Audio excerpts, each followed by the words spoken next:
saying College of CAES or College of CSET, is because some call it University of UNISA. Thank you so much for joining us this morning. I'm happy a lot of people are here and some are still going to be joining us.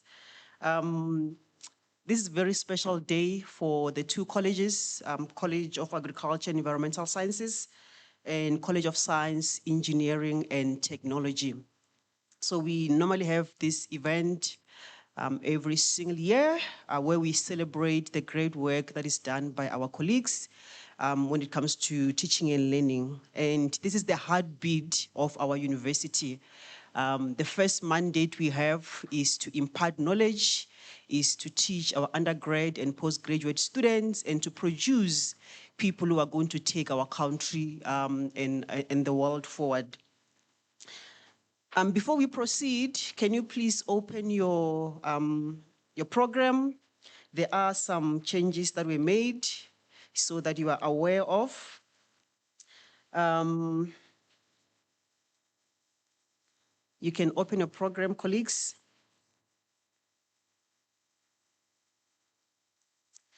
So we have had to make some few changes due to unforeseen circumstances. The first one is the opening and welcome. Unfortunately, Prof. Mapodi could not be with us.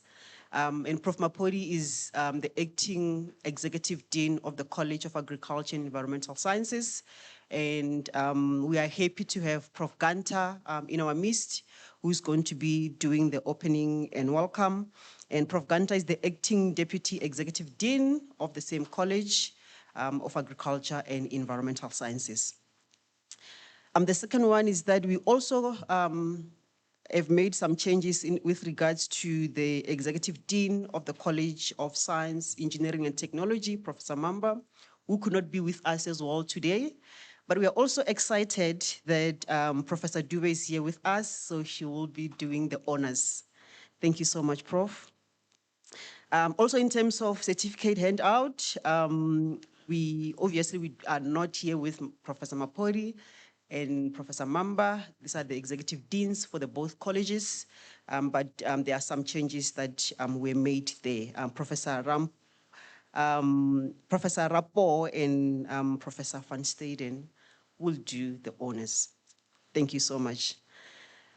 I would like to actually appreciate the two deans from the two colleges and the deputies for the great work that they've been doing and to motivate us as academics to take our teaching and learning very, very serious and to ensure that we also showcase the kind of work that we do as colleagues and academics from the two colleges. And many thanks also to our guest speaker. Surprisingly, we met at the elevator and we had a quick chat. Many thanks to the nominees. It's not easy. I was participating, I think 3-4 years ago, and I can tell you there's a lot of work that goes on to preparing those portfolio of evidence and ensuring that what you are going to present is actually what you are doing. You are not just claiming, but there is evidence to what you are saying. So we do appreciate them for the time that they are taking to come and showcase the kind of work that they do. And also many thanks to the coordinators, to the committee from both colleges. Thank you so much for the sterling work that you are doing. So our theme for this year's Teaching and Learning Festival is Reimagining Teaching and Learning in a Digital Future, Excellence, Integrity and Inclusion in the CODeL environment. So these are not just, buzzwords, but pillars of purpose. As I said, the heartbeat of the university is the portfolio of teaching and learning. And these are the values that guide us as we navigate this ever-changing landscape of higher education. Just a few household rules. Please remember to just put your phones and your laptops on a silent mode. I know a lot of us, we have a lot of Teams meetings. Just please put those laptops on silent mode. And according to the program, we are going to be having tea time around 11:20. And we're also going to be having lunchtime, a lunch at 10 to 1 o'clock. So we do plead with you, colleagues, that you stick to the time so that we are able to finish our program by 2 o'clock. And for those who are presenting, you will receive a 3-minute warning before your time is up so that you can wrap up your presentation. Thank you so much. We expect to have a total of 5 categories today. There are colleagues presenting from the 2 colleges in these 5 categories, and I believe that most of us are going to learn a lot. We have a lot of new people who joined us as adjunct lecturers who will actually learn a lot from the presentations that we will be having. And without wasting any time, I would like to welcome Professor Ganta from the College of Agriculture and Environmental Sciences to come and do the official opening of this session. Thanks, Prof.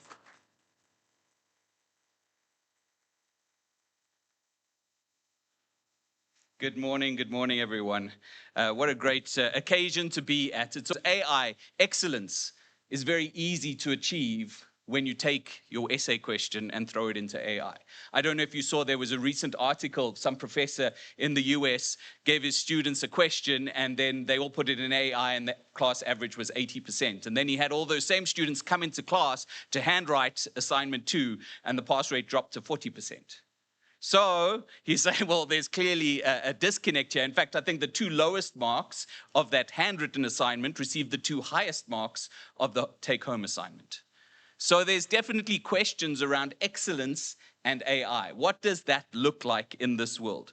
What does integrity look like? And I see it, and we all see it as well. How are we grappling with AI and integrity? Some lecturers say, no, AI is cheating.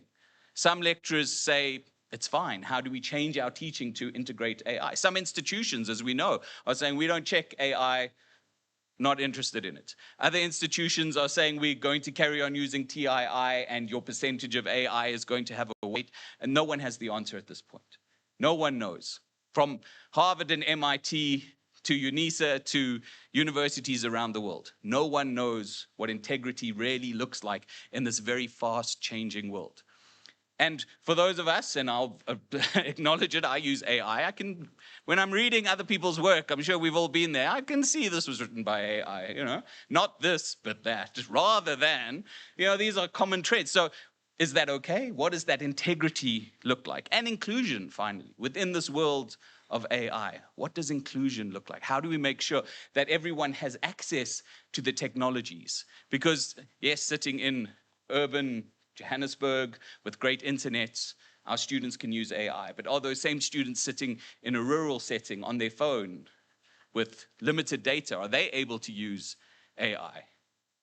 And so if they don't have that access, are their marks reflecting the lack of access rather than their lack of ability? So these things are really important to unpack as we talk about teaching and learning in the modern world. And as we reflect on teaching, every great science breakthrough, every single one was built on the back of a teacher. Doesn't matter how great you are as a scientist, at some point you didn't know and someone taught you. So yes, one day you advance, one day you'll be a great professor, great things, but always look back and say, whose shoulders am I standing on? And it can be that grade school teacher, it can be that high school teacher, it can be that lecturer, it can be that mentor, but every great science experiment, every mind in this room was taught. And that's the starting point. Today, there's a number of themes that I noticed going through the program, from module design, student support, transformation, and the scholarship of teaching and learning, and retention, all within this digital space. This is where we're going to learn some of the tricks, the trades, the tools that people are using to really engage with their students. And it's difficult because our students, we need to capture their attention. And that is very difficult to do with the amount of digital learning, the amount of digital entertainment there is. I'm sure we've all seen it where someone is on their cell phone and watching TV at the same time. Probably we've all done it, right?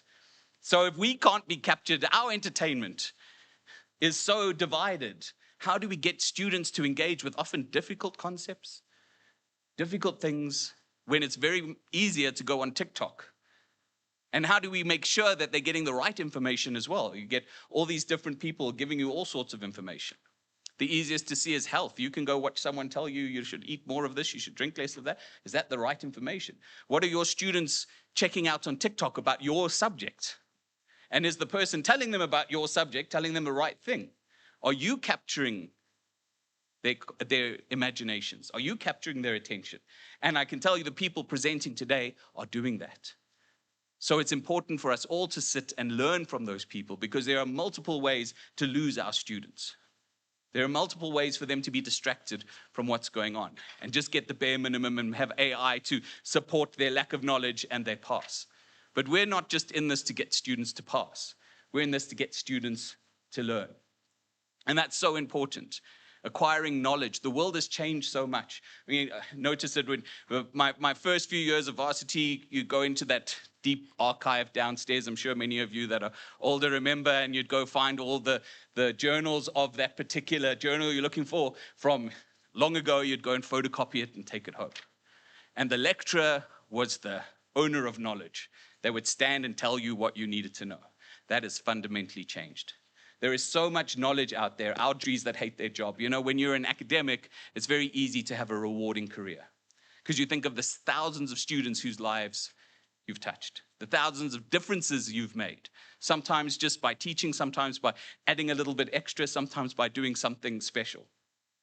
So it's very easy to have a reward. When you retire, you go, you know, there are degrees out there, people who are successful, who've changed their lives, who've changed their families' lives, who've changed the trajectory of their family, because I taught a module. It's very easy to have that. And so today is about celebrating that. It's about a festival of coming together and really appreciating the great work that's happening, the well-designed teaching, the thought-through teaching, the teaching that really creates the future scientists, that creates the future breakthroughs. So I, again, want to thank you all for being here. For those of you that are presenting, we're excited to hear about the great work that you are doing. For those of you that have come to learn, this is an excellent place to learn. So I want to thank you. Thanks to both the organizing teams in both colleges. We really appreciate you putting this together. Thank you very much.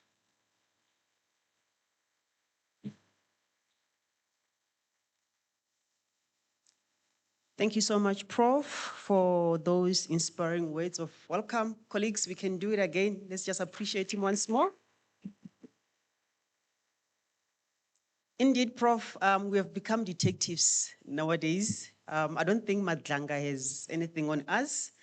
When we receive scripts, the first thing we see is, we check is if there was any violation of academic integrity because of the technology that is out there and available. So most of us, we check, we use Turnitin, we use Iris, we use Invigilator app and other apps to check if there's any violation. But I hope that in the future, all of us here will be able to help our students to know how to use AI ethically. And as colleagues as well, we have to learn on daily basis to check which app can we use for what, so that they don't beat us to this game. Because I'm telling you, Prof, those two students who were the best, now when they check, they are not the top 5, they're actually the last on the list. So I believe, colleagues, as things change, we will also try by all means to learn new things and to learn on how to address them. I'm absolutely thrilled to introduce our speaker for the day. As I indicated, we met as we were coming in, and she is a professor who's based at, also from UNISA, and her name is Professor Ramashiro Sheila Mphatlele. She's an associate professor at the University of South Africa Institute of Open and Distance Learning. She's an established and distinguished academic, and she established a career with extensive expertise in mathematics, science, and technology education. Professor Mphatlele has supervised a total of 3 master's students to completion, and she also supervised 3 PhDs, and these MScs graduated with distinctions. She has co-authored and authored numerous journal articles and book chapters. She also co-edited 3 books and is currently co-editing 1 book. Prof. Mpatlele's contribution is being recognized through prestigious awards. And just to name a few, the first one was by Gauteng Department of Education, the Research and Development Excellence Award, the Data Champion Award by New Leaders Foundation, the Women in Research Imaging Research Award by UNISA, and the Real Impact Award for Emerging Career Researcher Recognition. This was by Emerald Publisher, which was in 2023-2024. This is just to mention a few so that we don't waste more time. So beyond her research, she has capacitated academics, researchers, and teachers across several African institutions. These include Rwanda, Sierra Leone, Zambia, and Seychelles, on topics that range from open distance learning and technology-enhanced assessment to the ethical use of AI, the topic that we were talking about just now, in research and empowering teachers in this digital age. Colleagues, just join me in welcoming Professor Mpatlele to the stage to give a keynote address.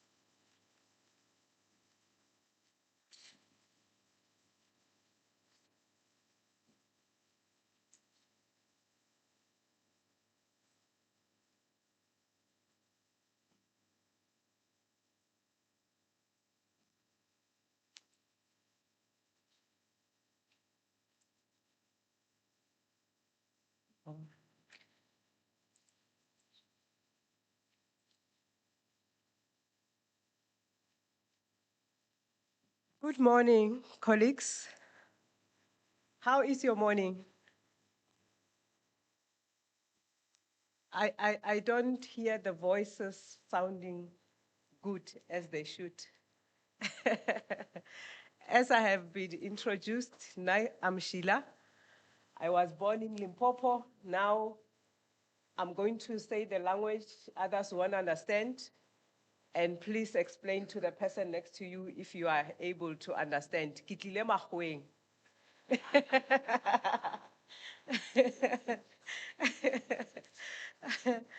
Okay, let me first observe the protocol. Program Director, thank you so much also for showing me the way to this venue this morning.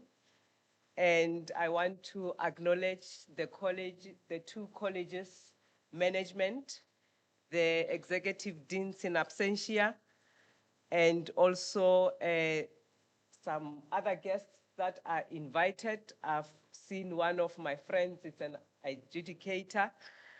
The most important guest of today, our nominees, I greet you in the name of CODeL. So I must say it's a privilege for me to be called, and actually I'm still shaking. I'm not used to being a keynote address, but I noticed I'm doing it often nowadays. I'm used to training. I'm used to being in a workshop and showing people how to get around some stuff. So it is indeed a privilege to address you at this festival. And I must say, this theme for me is both timely and demanding. Why am I saying it's timely? Is because teaching and learning are being reshaped by rapid technological change. Prof. Ganta just said it now. He even gave us a scenario which reminded me of the current assessment that I'm assessing for my honors students. I also encourage them to use AI, and they go extreme and do what I didn't ask them to do. But what I wanted to check also, I just told myself, I want to check if indeed AI advantaged the students or it disadvantaged them. To a certain extent, some, yes, it advantaged them, but if you check closely, some, it disadvantaged them because there are those who use it, but they don't know how to use it. And when you ask your questions, they just upload the questions to the system and ask AI, give us the answers. And you'll find the answers are not the way you want them, especially with research. They will just, sometimes I ask them to formulate a problem statement in a very specific way, not just generally, but they will just say to AI, give me a problem statement. That problem statement will not have the criteria that I gave them. So sometimes, yes, it disadvantaged them. Majority of students that I marked their work where they used AI, it disadvantaged them because they don't pay attention to their work. So I'm also saying it is demanding because it asks us not only to adopt new technologies, but to reconsider the assumptions that shape our teaching. Today, I want us all to reflect on how we can build a digitally enabled learning environment that remains academically excellent, ethically grounded, and genuinely inclusive. I am from an inclusive background. Actually, my master's degree is in inclusive education and my doctoral degree is in psychology of education. However, my focus was technology as a support mechanism. So my central message of today is simple. Technology may influence the future of education, but we as educators will remain its quality, integrity, and humanity. So colleagues, why are we here today?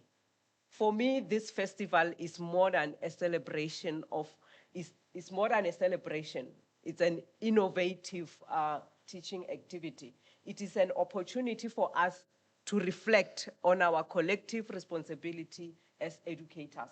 I know the nominees, obviously, all of them, for them to be nominated, they are already winners, and there are some things that are special about them. So we are preparing graduates in this university, but these graduates are going to work in a world that is characterized by complexity, uncertainty, and constant change. So I believe our nominees of today, they are doing just that and excellently so.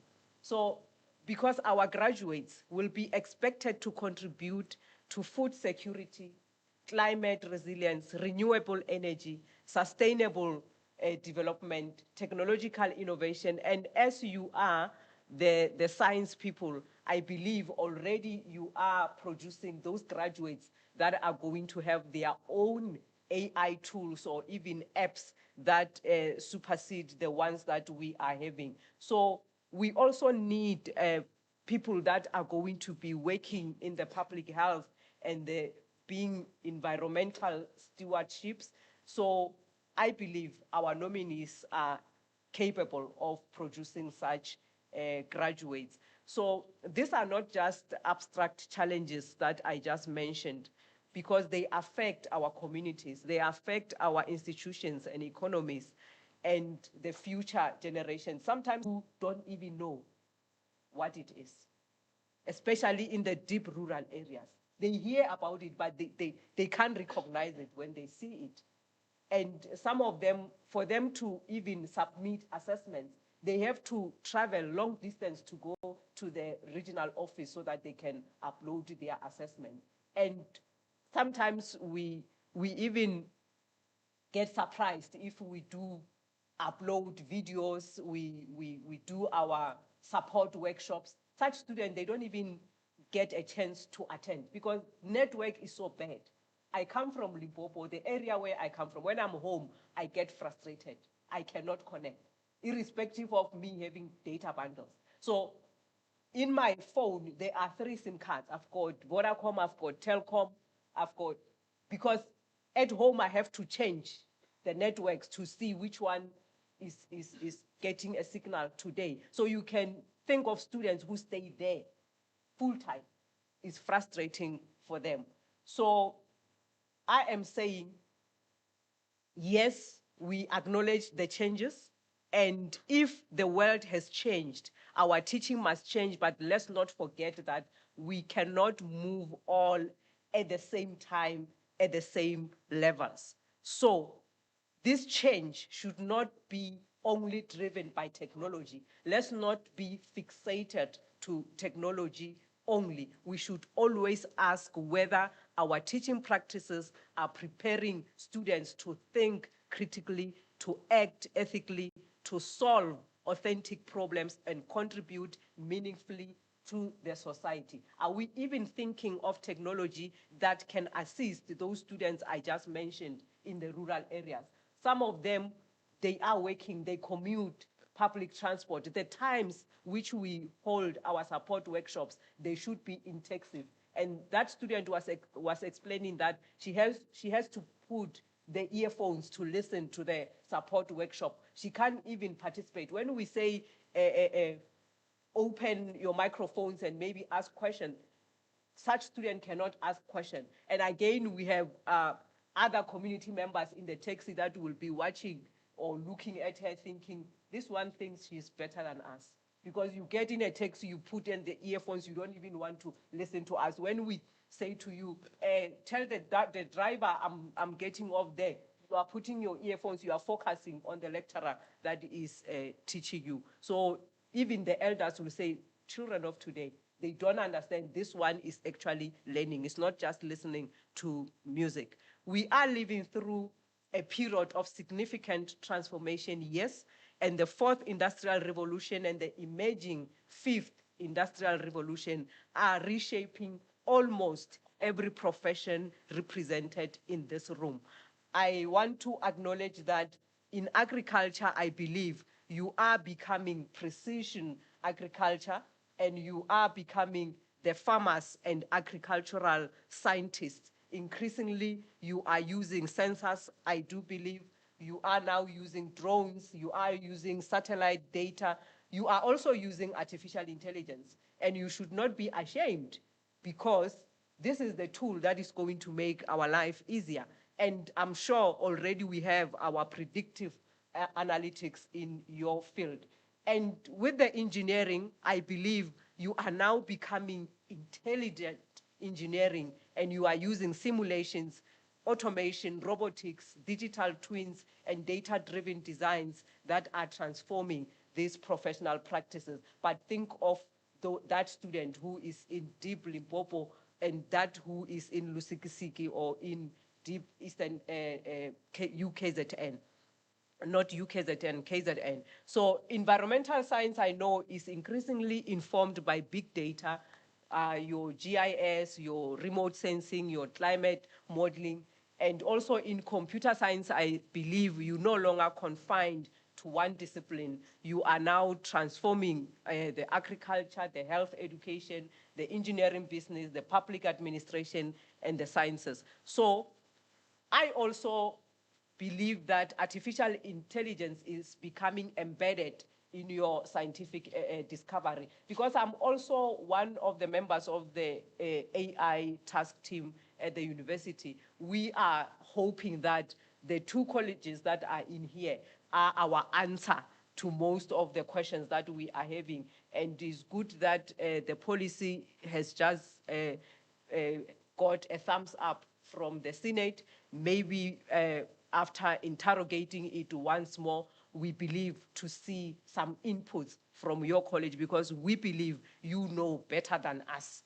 Our graduates will enter their workspace where they may need to collaborate with intelligent systems. And it is us, it is the nominees that are here today who should take them to that level. We need to be able to interpret this AI-generated analysis, not just take them as they are. We need to be able to evaluate the complex data that is being generated and make ethical decisions in situations where there may be no simple or predetermined answer. So the question that I'm asking you today, colleagues, is that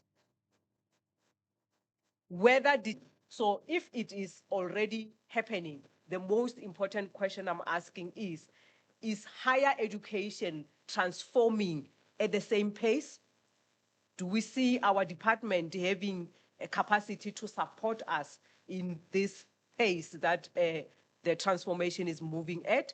Even more importantly, are we transforming thoughtfully? Are we transforming ethically? Or are we even inclusive? And when I mean inclusive, I don't only mean accommodating people with disabilities. I just mentioned the backgrounds that we are coming from. So I would like to organize our reflection around these three pillars that you are seeing on the screen right now. And I want to say the first one, for me, requires us to pursue the high standards in curriculum design, in teaching, in assessment, and in professional practice. I'm one of the people who were lucky to travel the African countries to capacitate them in module design. And I've realized that since I learned that here at UNISA, I can say at UNISA, we are the best.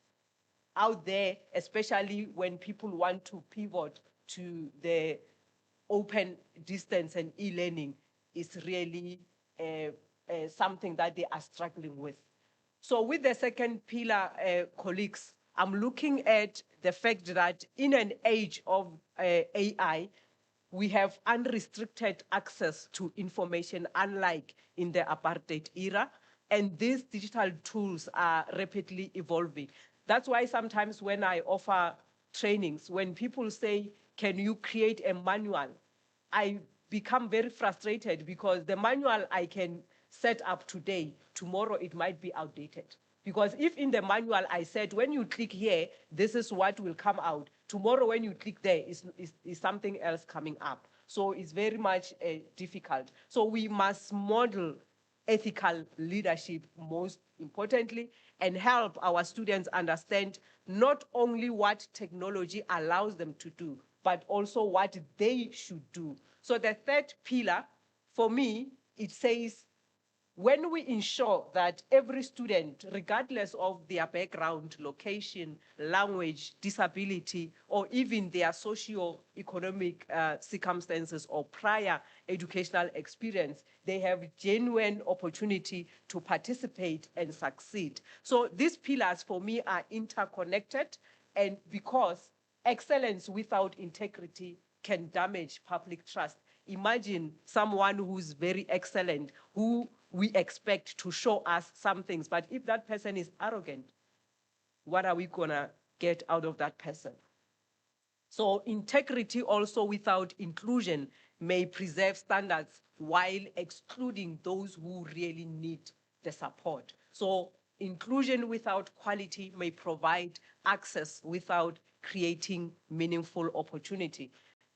For us to have our success CODeL ecosystem, we require all these three pillars, colleagues. So these three pillars I just mentioned, they become visible through these five interconnected dimensions, and I'm not going to go through them. I will ensure that this presentation is accessed. I'm going to share it with the organizers. So for me, every student's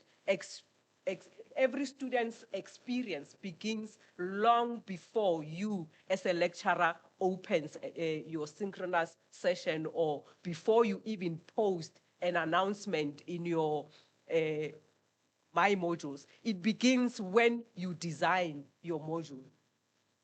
We are currently in the PQM review here at Mildersdrift, and one of the things that we noticed when we were reviewing our curriculum is that most of our curriculum content does not necessarily align with our outcomes. And I remember before we start one of the sessions where we talk about outcomes, I was giving them an example where at times I'll see a module, a developed module, where someone will be saying, at the end of this learning unit, students should be able to define maybe a certain concept. But when you look at the assessment that will help to check if students can define, it's an MCQ. Then I'm asking, are they going to be choosing definitions? Because you're saying they should be able to define. Are they going to be able to define if they are choosing answers from the quiz? So hence I'm saying it begins when the module is designed. And we need to be intentional as we design our modules and our content. We need to ensure that the resources, the activities, the assessments, they are all aligned. But most importantly, they are catering for our diverse students. So as lecturers, colleagues, or as academics, we should ask ourselves, does my module cultivate curiosity? Does it develop critical thinking? Does it prepare my students to solve authentic disciplinary problems?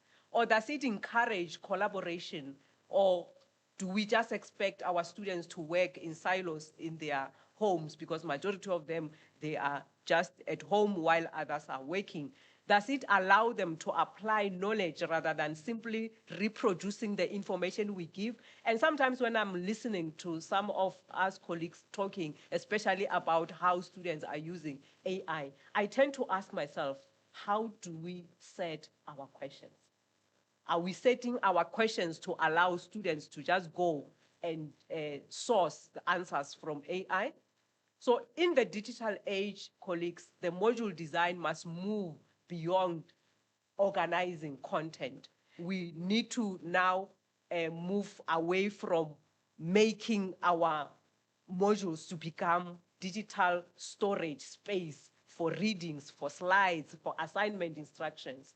It should be a designed learning journey. For example, in agriculture, students may work with real-time satellites, imagery, and precision farming data, while in your environmental science, they may analyze GIS datasets and climate models. I know you're doing that, colleagues. And in engineering, we should now see students engaging with artificial intelligence, with cybersecurity, and real social problems. I still see students posting their phone numbers when we are engaging in support sessions. So I get worried, especially that in our country, our cell phones are linked with our IDs. So if a person access your cell phone, they can be your cell phone number, they can be able to open account on your name. Because I remember my PhD supervisor once was owing a cell phone contract that she didn't know about. We need to caution our students. Most of the time when we get into the support workshops, they will start posting their phone numbers, put me to a WhatsApp group. And I get worried with that.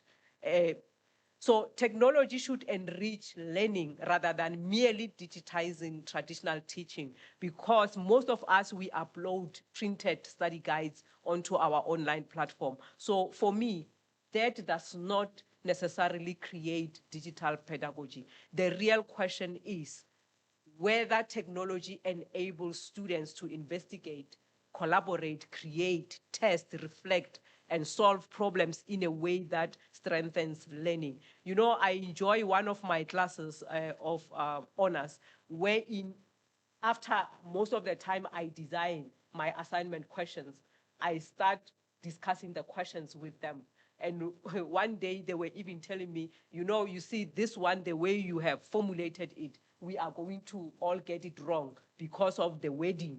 And I like that, because some of them, they are already teachers in their space. And now they form part of formulating the questions, because these questions are not meant for questions that can just be generated. They are supposed to go and do research and come back with unique answers, all of them. So I'm happy to be in the CODeL environment, because it reminds us that access does not automatically lead to success. Many of our students study while working. Some have families, some have family responsibilities, some have financial pressures. And this reminds me of myself when I was at the college. Before I could go to the college, immediately I gave birth to a baby. I survived a teenage pregnancy. And why I'm saying I survived it, because some people after getting pregnant at teenage age, they never really had an opportunity to continue. And by that time, I didn't even know about UNISA. And if I did, maybe I could have been a UNISA student back then. So hence I'm saying some of our students, they are like me. They are teenage parents, and they come to UNISA to further their studies. But I had to go to college, face-to-face college, where I had to wake up every morning and go to class, where at some stage I found myself going to class with my child. And if I known about CODeL by then, like I'm saying, I would have had it better. So some of our students, they live far away from technological resources. They don't even have an internet cafe where they stay. They also stay far away from our regional centers. They have to maybe get 2-3 taxis before they get there. So some, they study through a language that is not even their home language. I remember one day I received a call. When I answered the call, it was a young man who was saying to me, I am helping my grandmother. So the grandmother is the one who is registered with UNISA.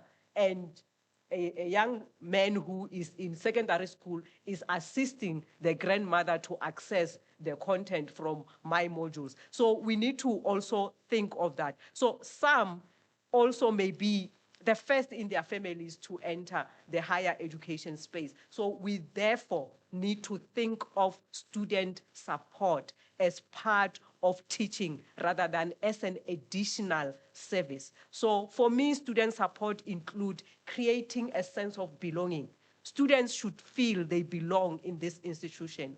It includes communicating clearly and consistently, providing timely and constructive feedback. Some of the students, they will be saying, I'm going to write exams and I haven't received a single feedback from my assessment.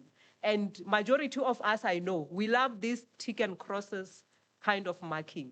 And afterwards, the only feedback the student get is the mark to say I got 80%.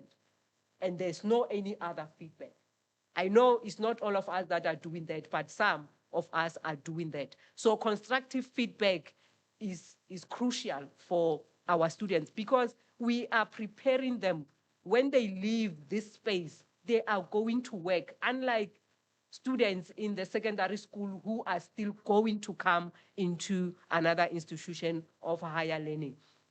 So let us make sure that in our teaching, we visit our learning analytics and we identify students who may be disengaging or falling behind. I remember when we started with Moodle, it used to send us messages to say you have these students who are at risk, who are not accessing the platform. I think because Moodle used to send us so many messages, maybe we got irritated, maybe we told ICT to stop such messages, but it's still our responsibility to just sometimes go through your students or generate that participation report. There's activity report, participation report, where you can see students who are really accessing the platform. Do you know there are students who don't even go into the platform to download your assignment? Some students, they ask for their peers to give them the question paper. So they do the question paper without logging into my modules. And then afterwards, they will only log in to upload. That's what they do. Because I had one student who was saying to me, I cannot access my modules, but I've written the assignment. I'm just ready to upload. And my question was, where did you get the question paper? And by so doing, some of them, they end up getting wrong question papers, because especially in our honors module, we have different projects. So these projects, we give them different assessments. So the student will think, because I'm doing honors, then every honors student can just give me a question paper. And they share those in their WhatsApp groups, in their telegrams. So let's check our learning analytics so that we save those students who might be at risk.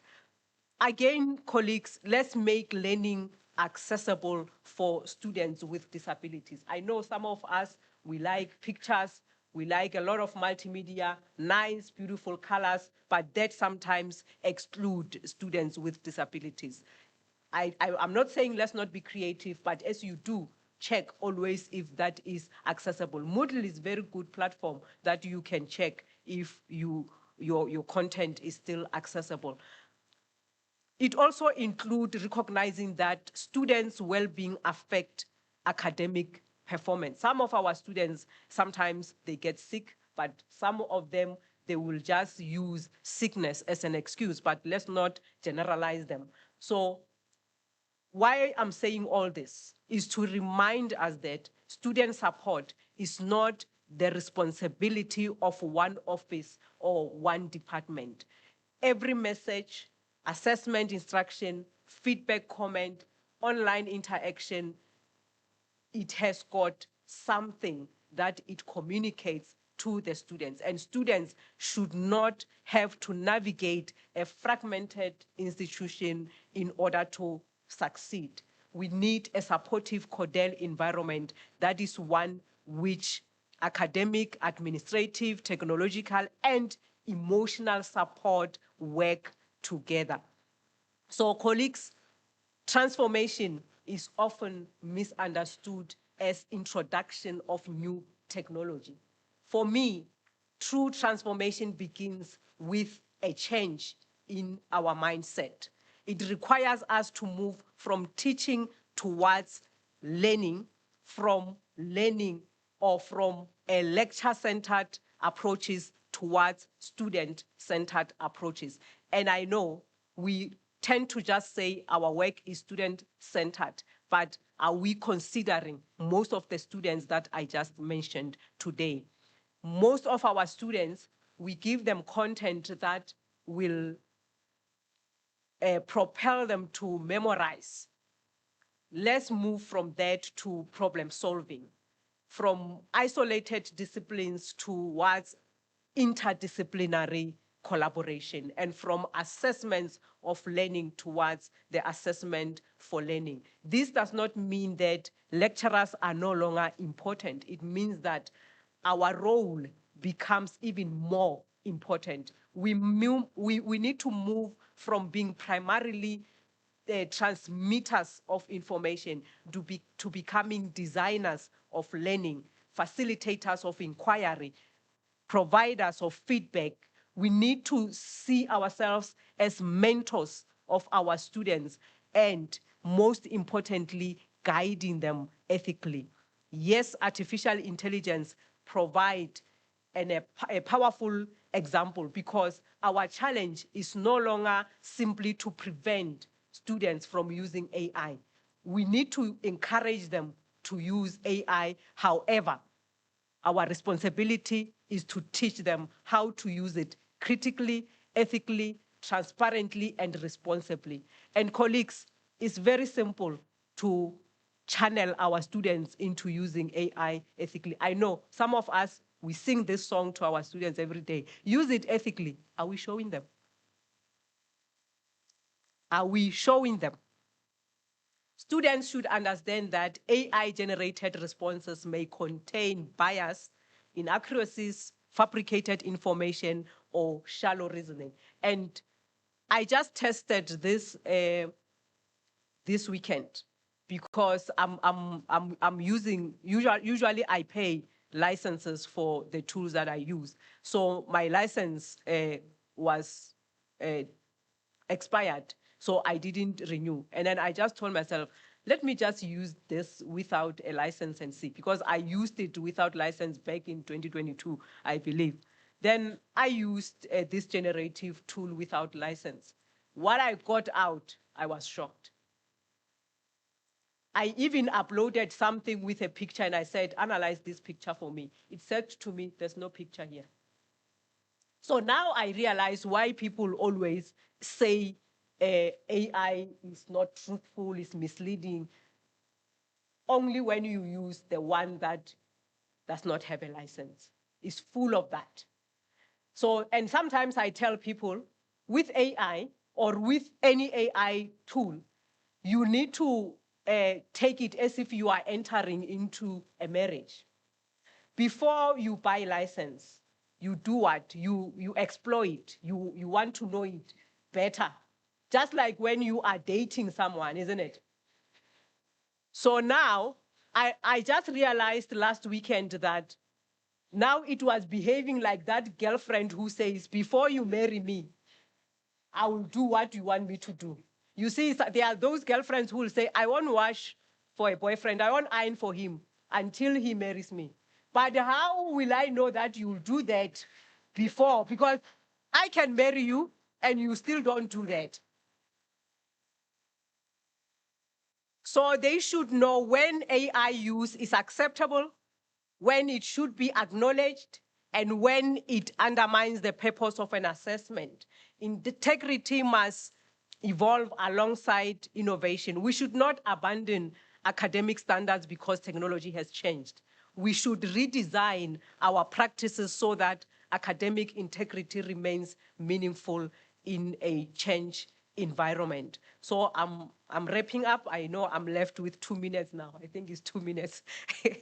So ultimately, every innovation should be judged through one central question. Does it improve student learning and success, or student success is broader than the pass rate? Every year at the end of the year, no, at the beginning of the year, we get results for matric, isn't it? Most of the time, we are happy about the pass rate. But do we really look behind the pass rate? Because for me, a pass rate matter, but it doesn't really tell the whole story. Even when our students are graduating, as they walk through the stage and we hear, are we sure that when they get out of here, are we going to see their professional identity? Have we developed that for them? Have we helped them to create their professional identity? Are they going to be making ethical decisions? I'm working with some interns at work and they are always complaining that this work is too much. They always want to remove certain responsibilities from their list of work. So passing a module without developing confidence or competence, for me, it's very something that we need to look at. It's very disappointing. So our graduates may possess technical knowledge, but they might lack ethical judgment to work responsibly. So colleagues, every innovation should be judged through one central question. Does it improve student learning and success? Hence I said, as we are busy policing the AI use of our students, let's be sure indeed it is advantaging them more than it should. Because it doesn't help for us to just sing this song of saying using AI is bad or is advantaging the students. We're saying it's bad, actually. We're not even saying, is it advantaging or disadvantaging them? So let's conduct that research, colleagues, and be sure. So lastly, as this festival unfolds, I would like all of us to reflect on these 3 questions. First, what should I stop doing because it no longer serves my student? Today, when we leave this festival, let's go and check. What should I start doing because the future demands it? What should I continue doing because it reflects excellence, integrity, and inclusion? Colleagues, I thank you.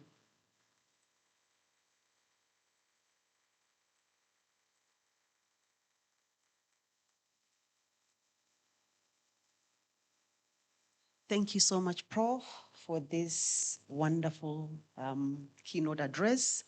I would like to ask Professor Dube to come and appreciate you officially with a gift. Please do. Otherwise, Madlanga Commission.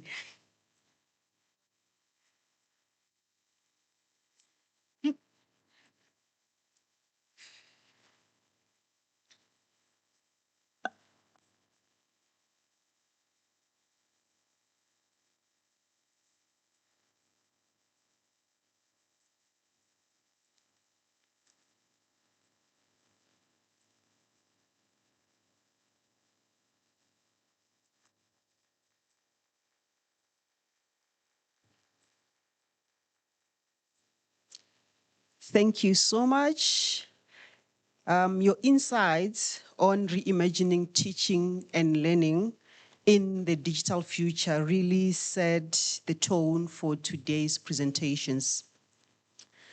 As we proceed, colleagues, firstly, would like to just also appreciate and acknowledge our esteemed panel of members, our panel of adjudicators, pardon me, for the great work that they are doing and they've already done. In total, we have 4 adjudicators, but in our midst, I think we only have 2.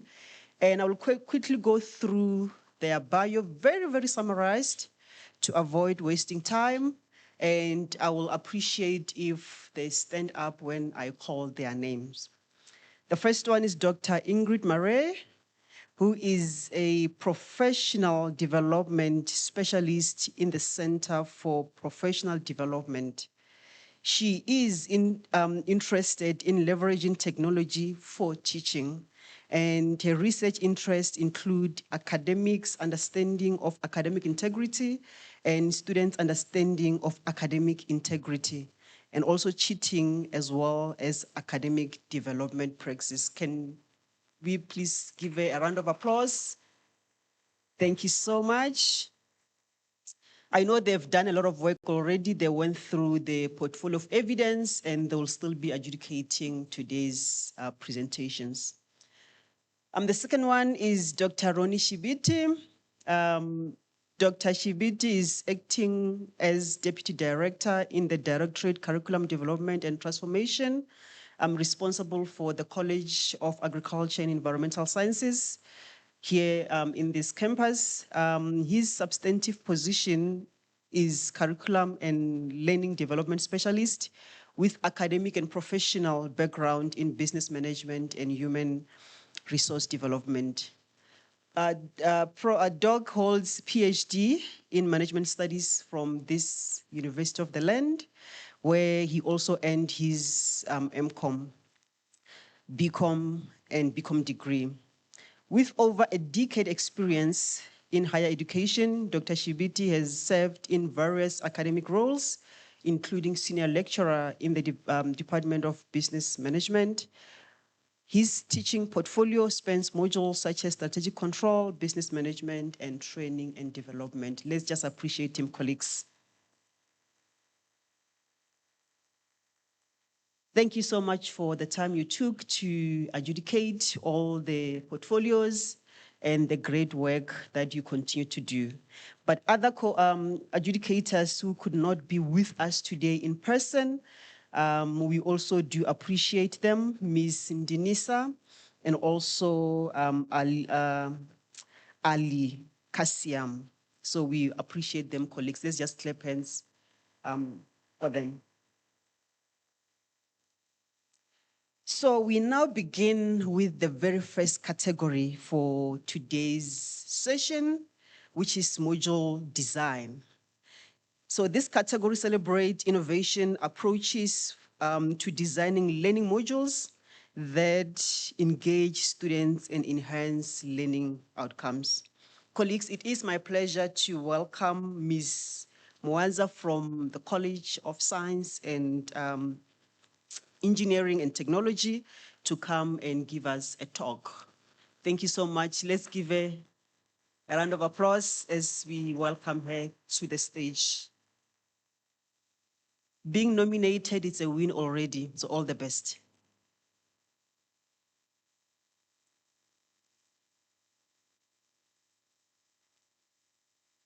Assist me.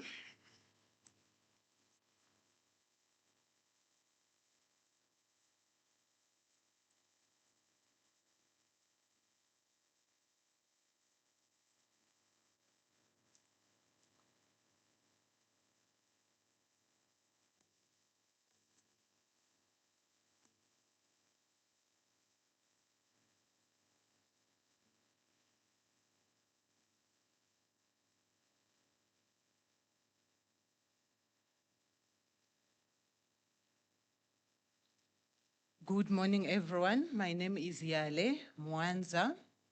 I am from CSET, the Department of Industrial Engineering. My motivation or my nomination for today is under module development. And I thank everyone who nominated me for this category. Thank you so much. The workplace for industrial engineers has shifted significantly due to Industry 4.0. And I am one of those people who have been blessed with industry experience for over 20 years. And I have witnessed those shifts in the industry over the past 20 years. So when the industry is changing or the demands of industry are changing in terms of the graduates that we produce, transformation in teaching and learning environments also need to prepare students for both academia and industry.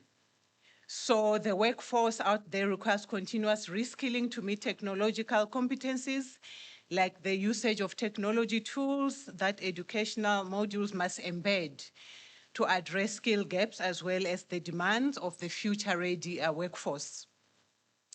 UNISA fortunately provides adequate platform that can be used to demonstrate the usage of technology in open distance learning. This approach gives an opportunity to students to be well equipped for digital transformation as the industry is evolving. So by embracing a transformative power of digital transformation and Industry 4.0, we are not just educating students, but we are empowering the next generation to master cutting-edge skills, adapt to an ever-changing industrial landscape, and lead with confidence when they graduate. So my teaching and learning philosophy is about allowing students to tell me first about their industries. So the first thing I ask when engaging students in the first class, I ask them, who are you and which industry are you from?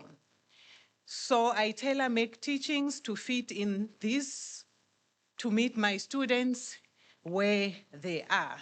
And this makes them to feel that they belong. It has been captured most simplistic, in a simple way, but it falls under the underpinnings of Vygotsky, who argues that knowledge is constructed through social interaction and within cultural context. That is a principle that guides my emphasis on collaborative learning and activating students' capital, cultural capital. Similarly, some other scholars, they do collaborate, highlighting that through connectivism, learning occurs across diverse knowledge networks, including students' professional experiences and peer collaboration, which I actively incorporate through real-world case studies and projects. My module is full-time. And the approach that I took is based on a framework for team approach. So during curriculum development, there are some requirements that require that the curriculum itself, as and when you are developing in, there are considerations of how this curriculum will be produced on the module site. So there is a project management methodology that was employed to ensure clear deliverables, timelines, and roles amongst team members, including academics, educational consultants, and learning and development specialists. Throughout the design phase, there is a lot of collaboration and continuous feedback where critical readers are engaged to review the input that they have provided so that you can really incorporate it in the module. Quality assurance on the content is very important. So my critical reader was selected purposefully as a person who is in industry and who is involved also extensively in the subject area, as well as somebody who is also a hybrid of a technologist as well as an industrial engineer, so that whenever they critique the work, it must be from all the perspective, including academia, including industry, and what's really happening in the industry. Furthermore, the module was developed to accommodate fully online delivery modes, ensuring flexibility and accessibility.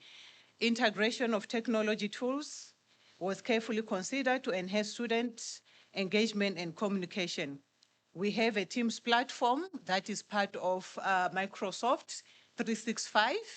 UNISA is providing for that. So Teams platform is used for collaboration and for real-time team support. There is your chats on Teams that are used extensively to communicate with the students. In addition, the design consciously infused principles of Africanization and in curriculum transformation to reflect and respect diverse cultural context. Multilingual elements and inclusive assessment strategies were incorporated to support broad range of learners to promote equitable learning experience. Under the category of use of technology and communication, the module design strategically integrated various technological tools to ensure both teaching and student engagement. I mentioned Microsoft Teams that would facilitate interactive sessions, chats, and shared Teams repository that support also collaborative development and easy access to learning materials. So the digital environment is fostering active communication and real-time support among students, improving overall student engagement.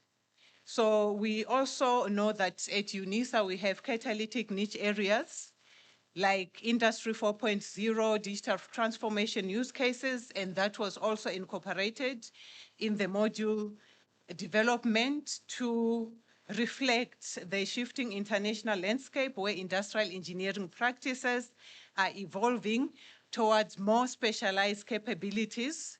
Instead of just being an industrial engineer, we now require engineering technologists. This approach ensures students develop relevant competencies for modern industry concepts. Free tools, software tools like Solver, which is also part of the Microsoft 365. It is an add-in and it's accessible to students to provide hands-on experience in building and optimizing models. You can simulate, you can do as-is analysis of a current situation, therefore bridging theoretical concepts with practical applications. This integration is expected not only to strengthen students' technical skills, but also align with evolving demands of Industry 4.0, as well as rationalizing the cost in terms of digital tools, where we can utilize tools that are freely accessible within the technologies what we currently have already. Africanization and indigenous knowledge integration, that was a challenge, but the development of the module did encourage integration of indigenous knowledge, Africanization, and decoloniality in the design. Textbooks written by Africans are a challenge, so there is an integration of concepts where instead of having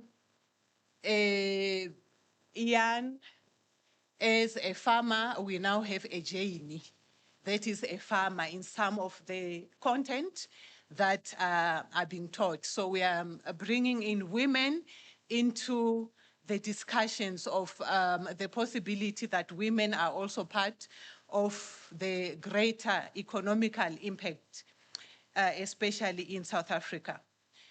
There is also some extensive de-dollarization, not on a political context, but most of the example, instead of using the available content that talks to the US dollar bill, we are now talking about rands when we are doing our calculations. We have done it now to be a base where we use rands. There is a requirement to align the curriculum to transformation principles of the United Nations. And some of those alignments have been done with the context of quality education, which expands access to education through digital learning and online teaching. So the virtual classrooms and e-learning platforms that are used to facilitate quality education are used within the module. And also the guiding principles which uphold human rights by promoting equitable access to education and knowledge. We are talking to students who are in the rural areas where predominantly they can't access education if we didn't have online education at UNISA. We're talking about decent work and economic growth, enhancing productivity, innovation, and workforce skills. So there is digital upskilling program that have been interwoven into the curriculum, where when teaching the students, when I ask them which industries are they from, and what does Industry 4.0, what does digital transformation mean for industrial engineers, and what role basically did industrial engineers play during Industry 1.0, during Industry 1.0, during Industry 2.0, during Industry 3.0, what were those features that industrial engineers really played a role, and what does really Industry 4.0 mean to industrial engineers, and how can we gear up to other industrial revolutions like Industry 5.0? So that content has also been captured in the curriculum. Assessment and student support. Students are taken through induction in all appropriate UNITA platforms, as well as induction of the important documents. Sometimes we assume that the students, they know how to access these platforms. I heard Prof. Mpahlele reiterating with that. But the experience shows that not all the time. So there is induction to all the platform, no assumptions is made, it is very important, and students have testified that really that has helped them a lot. Quality assurance through critical reviewers are spoken a lot about it, where feedback on content and assessment strategies are incorporated as much as the critical reviewer is giving that content, then we incorporate them.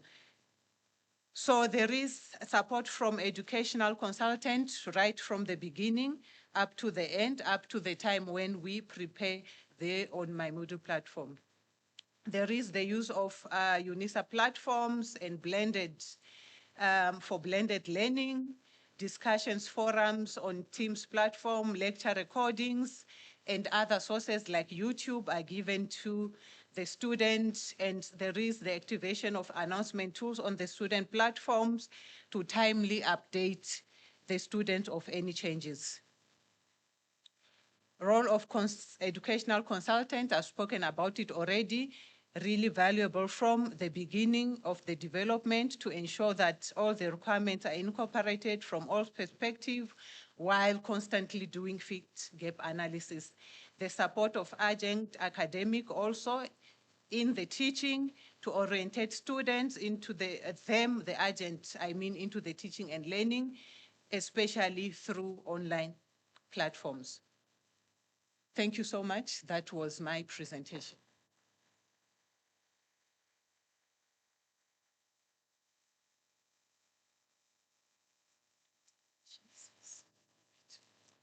Thank you so much for this wonderful presentation and for the good work you are doing. Colleagues, unfortunately, won't be taking questions from the audience. However, we'll allow our adjudicators to ask questions. If you have, you can go ahead. Can we please get a mic? Thank you.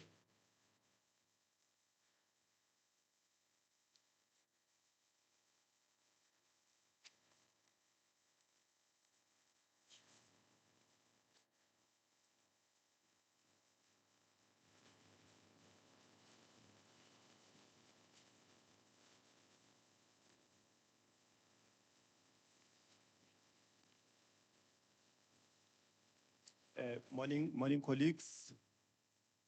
My name is Roni Shibiti. I worked with Mem Wanza for the past 2 years in redeveloping this module. So on my case, I'm not going to comment because we've been working together and I've declared the conflict of interest with Prof. Van Staden. But my comments that I have are based on the portfolio that has been submitted, but not on the presentation, because I'm aware in terms of what we've done with the development. Thank you. Thank you. Thank you. I'm just going to ask one question. How did your assessment change throughout this redevelopment process, if it did change, and what is your assessment strategy for this module that you are presenting? Thank you. So the assessment has changed in a way that I have included now some aspects of Africanization in the context, especially when doing the teaching. So for example, I am talking about African indigenous incorporation, like manufacturing, for example, instead of manufacturing Coke and water. I talk about case studies of manufacturing mahlatswa, which is an indigenous fruit from Limpopo. So just to work on the psyche of the students, that our indigenous fruits can also be used to manufacture something like a drink. So I bring that a lot in the context of the assessments that I'm currently giving my students. Thank you. Thank you so much. In the absence of additional questions, let's just give a round of applause as she takes.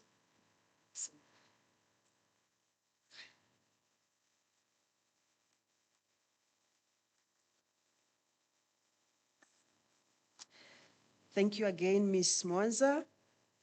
Our second category for this session is student support. I'm happy that our keynote speaker today spoke on student support. That is not an event, a once-off event, but it's something that we have to do throughout the duration of our teaching and learning. And for this category, we have 3 nominees. I'm going to start with Mr. Bohopa from CSET.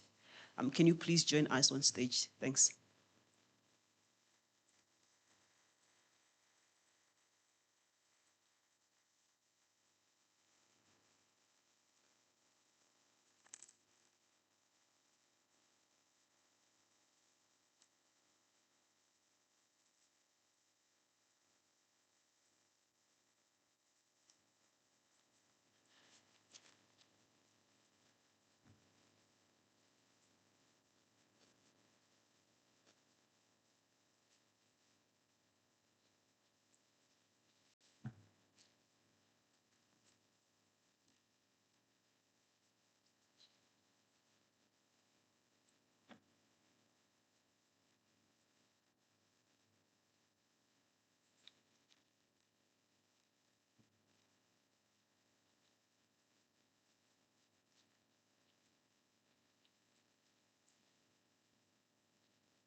Good morning.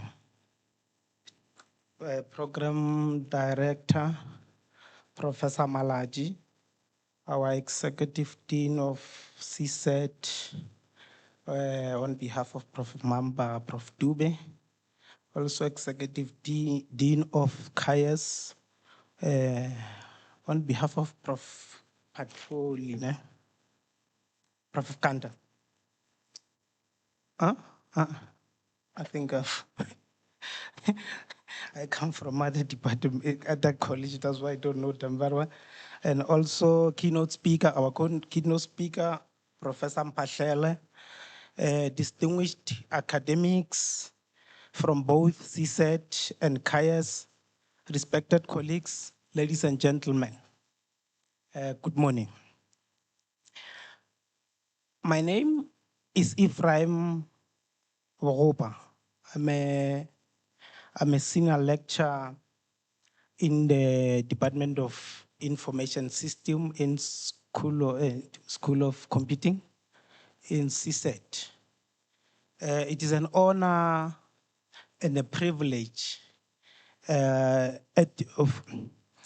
stand before you as the school nominee for this special category of support, student support, which is category number 4.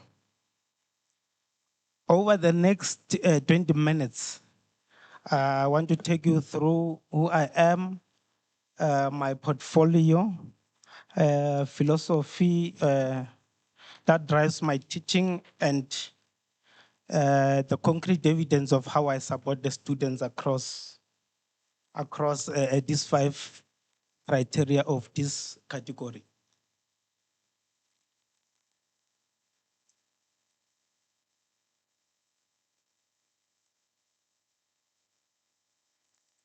Who I am, here's a roadmap. So it's a roadmap that I will take you through of what I do. Secondly, I will share my teaching and learning philosophy, because everything I do for students flows from it. Third is those 5 pillars of support, which I will take you through. the 5 criteria for student support, which is from criteria number 10 to 14, plus because 1 to 9 is on my philosophy and then who I am. So fourthly, I will show the impact of numbers, the community work that extend beyond my module. Then I will close my student support, which sits at the center of my practice.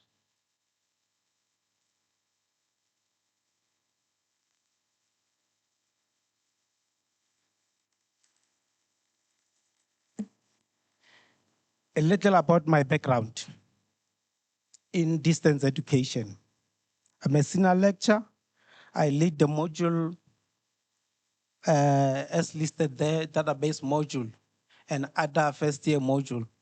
And then I also volunteered to teach those database short learning programs. But for this purpose, I chose one module which I can use for student support, which has a number of students every year, more than 1,000 students that need support from me on this open online distance teaching.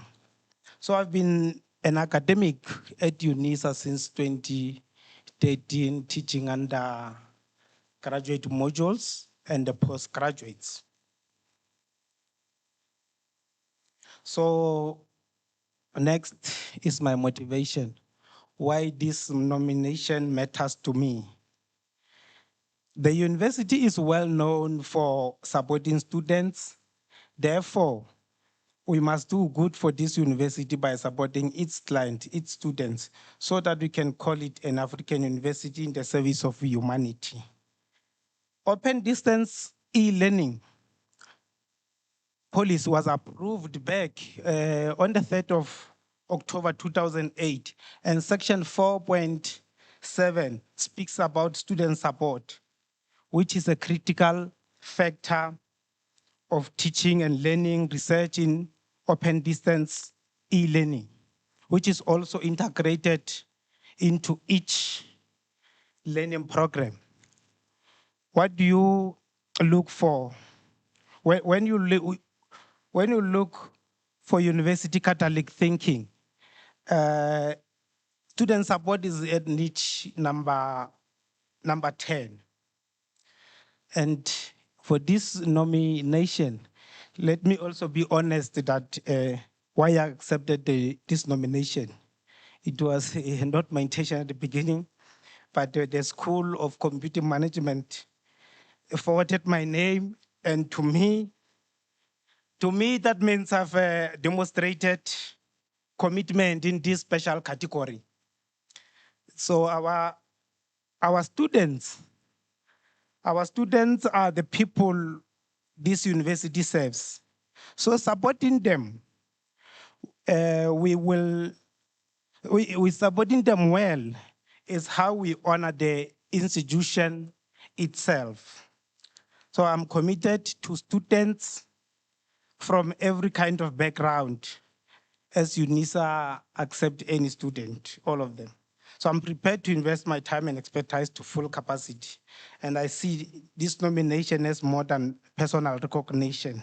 It is a chance to advocate to students' needs and to encourage my colleagues to step forward for future awards across many categories, because I see that we have around 5 categories here.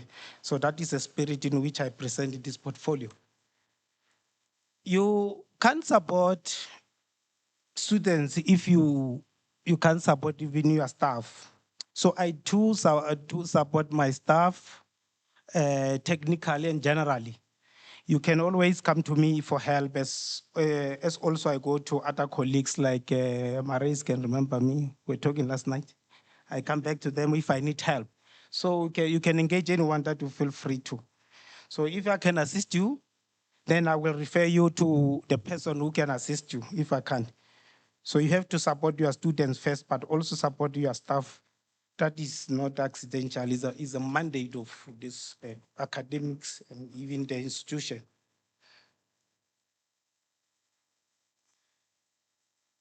So from my The foundation is from my teaching and learning philosophy. I teach because I have a teaching philosophy. My teaching and learning philosophy is the foundation of everything else. So let me state it clearly. My philosophy is not measured in the number of lessons or classes. It is measured by whether my students can apply the skills gained further to real world. Can they be able to use or administer any database? As my module is a database from information system. So in my database module, that means being able to design and work with any relational database. Like, okay, we use Microsoft Access on Oracle, but those skills, they help students to also administer MySQL, SAP HANA, and SAP HANA, which is in memory database, and other types of database, which are using relational database. So after they leave my class, they must be able to apply those skills. So in an open distance learning environment, I do not see myself only as a subject expert. I see myself as a facilitator who bridges and must bridge the gap between the learner and the knowledge. And I do that through 3 commitments shown here. First, you must have a clear communication in your module. In distance education, silence is the enemy. So I communicate plainly and promptly. Then secondly, how you structure your module. Start when you start with the assessment for the next year.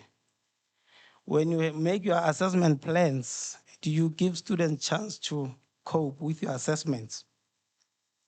Then I publish yearly schedule in the beginning of the year based on the dates of those assessments. Then I also believe that after teaching chapter, you need to assess students immediately. I'm still on philosophy.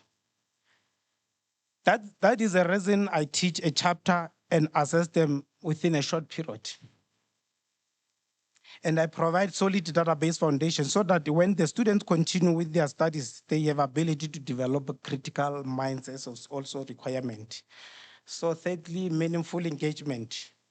I train because this portfolio, we are judged by last year and the year before, 2024 and 2025. So now that's why I'll refer back to e-tutors and markers, and you'll be surprised because we are now on AAs, okay? So I used to train my e-tutors, even my markers. Hence, they encourage active participation on their e-tutor side and critical thinking. So I also integrate both synchronized and asynchronized because we started with online classes last year, 2025, to foster a sense of community while we're respecting learners' autonomy. But the ultimate goal is to empower learners to take ownership of their education so that they walk into industry with confidence and curiosity. We know AI is there, they're using it, but we also believe that IRIS is doing good. They can abuse it on assignment, but it's just small portion. On exam, they don't have chance. So we also encourage them to be honest to themselves. Because if you are honest, you know that you came here. Remember our students, most of them, they pay for themselves. They realize that they really need education. So that's why they must be honest to themselves. Then I'm still on my philosophy, which shows up in my module. Assess while they are still fresh. So a philosophy is only worth as much as its practice. So here is how mine plays out week in, week out in my module INF 2603. First, I assess while the learning is still fresh. I firmly believe that if you teach a chapter now and only test it 3 or 5 months later, the knowledge by that time has decayed and they struggle to retrieve it. So I assess each chapter within 2 to 3 weeks. Secondly, I use many short assessments. There are many. They used to be around 11, but I've shortened them to 6 quizzes and 1 peer review assignment and a written assignment, that one is structured like the exam. Even if they ask about the exam scope, I tell them it's exactly like written assignment. So my 6 quizzes, okay, I open them for 14 days. I know that I teach this week, next week, the other week is assessment is open. I teach again another chapter, in another chapter, if they're together on that quiz, then they submit. Why? Because I don't want them to sit with my knowledge, with the knowledge and come back after a long time. Then number 3, that is about their feedback, which is a cornerstone for me. It must be timely, actionable, and encouraging. So I do not spoon feed the students. I give the idea, refer to them to the exact page where they can get the correct. They have to correct themselves, because that is how independence grows. I know some, they create a solution document, they give answers, exact answers to students. I don't do that unless they got that question wrong in large number. But I refer student back to the book. I don't give a question. That's my philosophy. I know we must have different philosophies. And then I've been doing that. Even if you can say no, it's wrong, I don't think I'll change. I don't take suggestions easily. I'm sorry, that's how I am. You can even give me warning. So then number 3, technology enhanced learning. Cameraman. Oh. Yeah, I'm in charge because you must just change my screen. So technology enhanced learning. I record my live lessons to students who cannot attend so that they can download and replay them later, okay? So I deliberately teach at night, like 9 or 7 o'clock. That means I'm staying in my office until that time because at home, my children will make noise so well I'm busy teaching. So the time 7 o'clock is because of, I asked them to choose time. They choose day and time, my students. I give them full during the year at the beginning. So Monday, Tuesday until Saturday, then they vote, most of the time they vote for the Wednesday. And I also give another pool for time, 9, 11, 1, 3, 5, 7. They end up choosing this one because most of them they are back from work. But last year I had to push 2 classes for during the day to accommodate people in prison. But still, sometimes they don't have access, these people from prison. I think it's not public at university at present to go to internet and connect. So this year is only during the night. So the practice you can see is built entirely around the student reality. That's why I involve them when I'm taking decisions about them. Now I'm going to my portfolio now for student support. Mine has 5 pillars. Number 10, there are 5 from 10 to 14. So number 10 is about support that is consistent, continuous, multi-pronged. And number 11 is about the extended and whole person range of support, academics, administratives, and psychological. And the number 12 is about supporting and developing my own supported team, my e-tutors, my markers, who helped me carry 1,000 students. Then number 13, you can say it's number 4, that one is fine, is about motivating students to become independent, reflective scholars. Then I have the last one, which is about the quality assurance system that protects students and keep our support fair and consistent. So yeah, let me now take each one in and show you the evidence for each.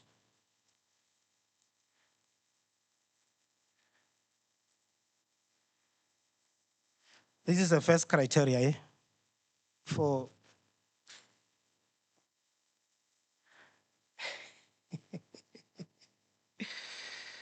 hey, because of time, let me move maybe to number 12. I was shown 1 minute there. Developing my support team. Ne? You cannot support 1,000 students alone, and this criteria is about how I support and develop the e-tutors and markers who help me carry this load. Because, you cannot support. So every year I run a workshop with my e-tutors. And I have asked ICT to create, to open site, my e-tutor site. Especially, I have that site, I think I'm the only one who have it, where my e-tutors join, practice everything, the welcome message type of assessment that they will do on their e-tutor site. They were practicing it on that site. That site is still open there. It's accessible, you can access it. I gave you access to it. So let me pass to the quality because of 1 minute is gone. Quality assurance that protect our students. So every assignment exam is moderated internally, even also our tutorial letters. Then before it can reach our students. So after marking, scripts were moderated. You know, that 1 minute I'm running there and there now. But anyway, you have full evidence with you there because time is not on my side. I didn't touch community engagement. You can support students if you can support staff. That's what I tell you. All right. This is my references. This is your university. This is me. Okay.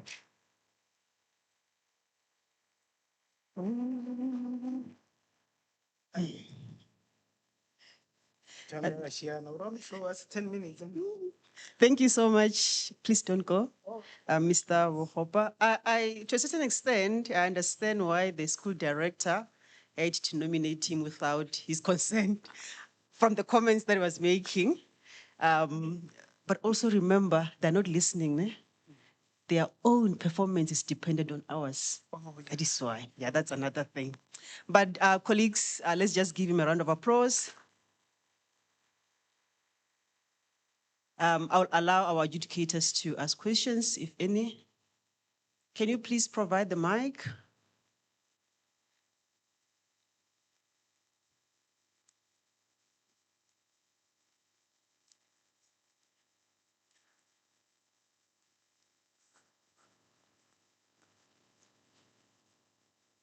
Morning, Mr.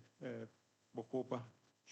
Mine, I'll start with the comments on the feedback. I would like to suggest that when you have your activities, starting from the learning material, you need to provide students with feedback because when you refer them back to the prescribed book, when they do that activity, they have the prescribed book, but sometimes they struggle, especially with formative assessment. When you give them questions and they have access to prescribed book, and when you refer them back to the prescribed book, it's going to be a challenge because when they do that activity, they have that information, and at the end, maybe they get 30 or 40%. You see, it means they are struggling to understand the content. So you need to make sure that you provide them with feedback there, and maybe you can have a meeting with them and discuss way forward. So my questions, I have two questions. The first one is about self-assessments. In the POE, I saw that you mentioned that you have self-assessments. So yeah, I just want to find out how do you encourage students to take those self-assessments? Before I joined TCDT, I was responsible for one of the modules. I think it had close to 10,000 students. So I had self-assessments on my UNISA, and it was a challenge for students to do all those self-assessments. So I just want to find out from you, how do you encourage them to take self-assessments and learn from that? And the second one is about encouraging students to use AI responsibly. On the POE, it was not clear in terms of how you do that, so I just want to find out from you in terms of how you do that and share with colleagues so that we can learn going forward. Thank you. Your first question, how do I encourage them to do those quiz assessments? It's not like 40 questions. It's a very few number of important questions. It can be 10 to 15. They take close to 20 minutes to finish it. And how I encourage them. Remember, I have meetings with them, I teach them. Before I start recording is what I talk about. I can even tell them how is statistics now. I can go to my UNISA. I tell them, you see how many have submitted now. This year, I have opened one assignment, which is a peer review assignment. For first week, only one student submitted. I told them that I want to give this student 200% marks for this assignment. It was a long argument. They say, why? Because at the end, we will submit. I realized, oh no, I can't win. I withdraw my statement. They submit in large number, I can tell you. So, and what I tell them is, even if you miss assignment, these assessments of mine, they contribute 7, 10, 15 out of 100, which is 3 out of 20. Even if you miss 3, you can make it in this module, even all other modules. If you have 6 assignments and student miss 3, the student still has more than 50% term mark. They can make it. So we must not discourage students not to continue study if they missed first 3 assignments. It's nothing. Let them continue and they will make it at the end. So your first comment was about, I wanted to come back there. Feedback, yeah, I want to do. You know, well, they told you who you are. I see UJ in brackets. You are the one. You are not the one from UJ. Oh, sorry, I missed it. You know, I'm from other department. I don't think you come from the same department. Where if I ask students to create a database of Santen Clinic, the student create statement is not running. And then also that based on the table you created, query that update next number 3 is relocating, remove them from a system. I tell you that is section 7.3 about retrieving information. Why do you want me to give that to an exact answer? In exam, I say, okay. Now, because EFF is everywhere, I say create a database of EFF. Now, because Matanga, everyone is checking Matanga, is okay. Create a database of Matanga. This one must be saved next week. When. This one, they don't need him anymore. Remove him from their system. You can't remove that person from database. I say go to section 7.9. It's just 2 paragraphs and they gave you example there. You still want the answer, exact answer from me. This is the information system, is database. I don't know, sorry, I don't know your background. Maybe in your psychology, they need exact answer to everyone. It doesn't work in IT. You can ask the Liz at the back there.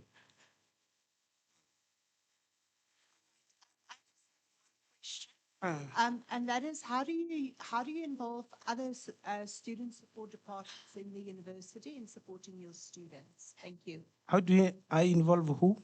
Other student support departments. Other student support department.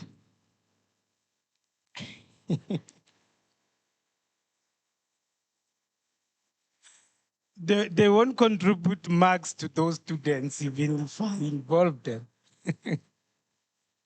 Huh?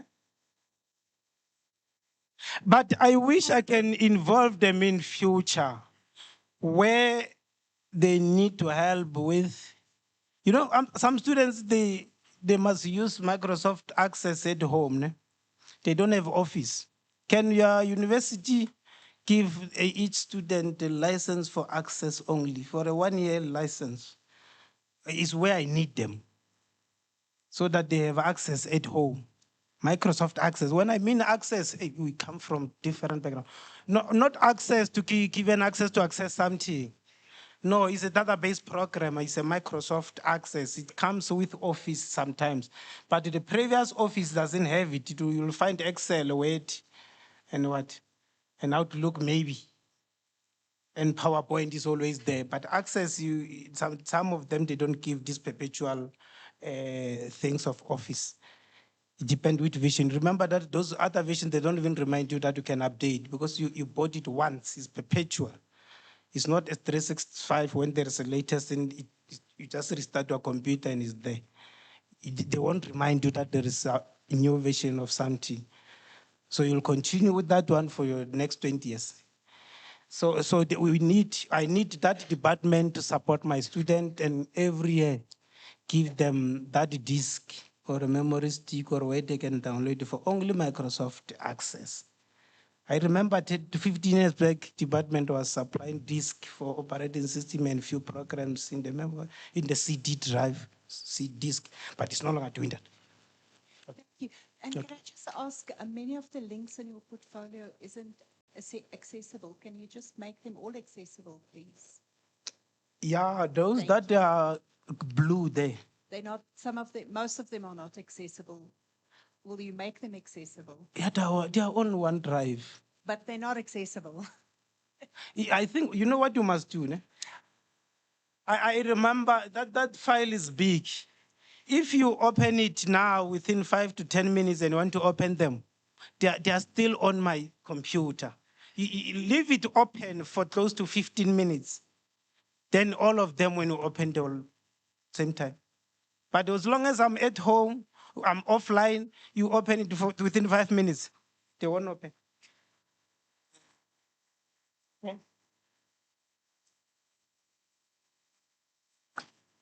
Yeah, thank you so much, Mr. Hopper. There was a third question, but we are not going to allow you to answer it now in the interest of time. It was on how you encourage your students to use AI responsibly. But in the interest of time, we'll just allow you to go back. Thank you so much.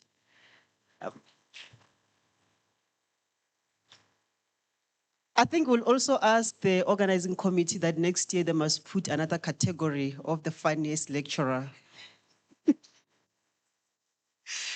Okay, so we actually have only 2 nominees under the category of student support. That was the first one. So the second one is Mr. Matlo, also from CSET. Mr. Matlo, please come to the stage.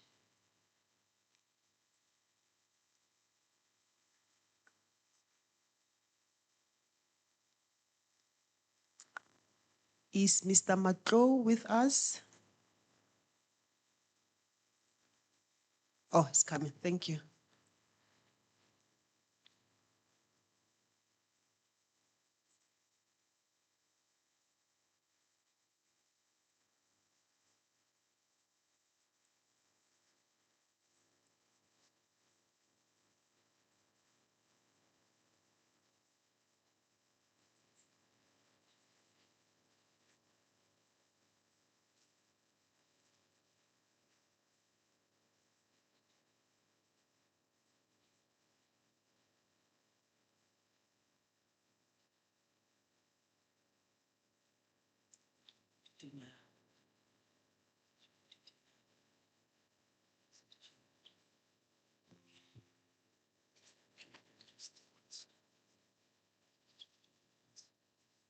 in the,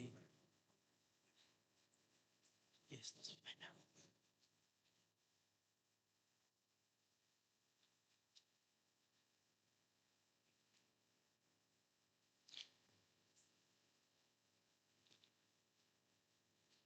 Good morning.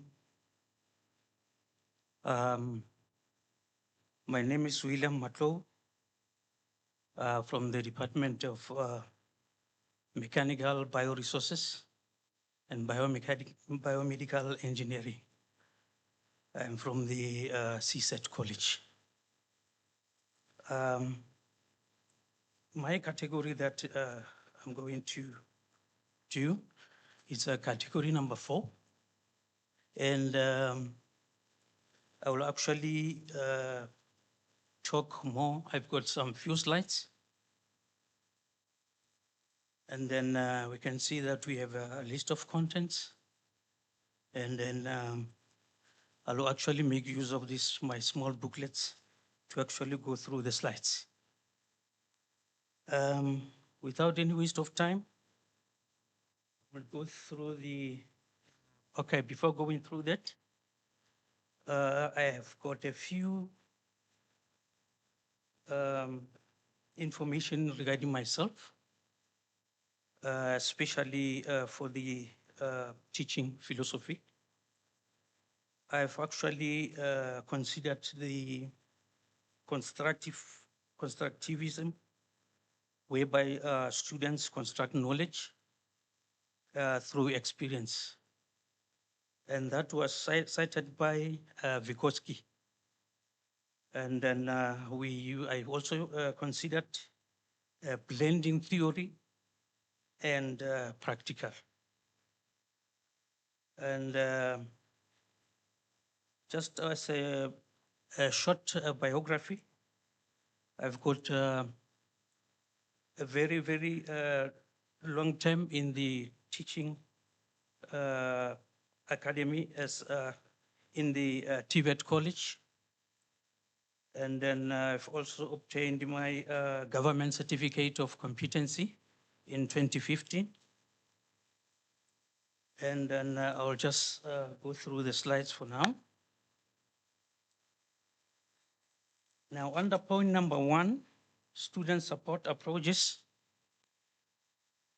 we do have what we call the open educational resources. Now, we all know that we do have the study guides, and then we also have the prescribed textbooks and also the recommended books.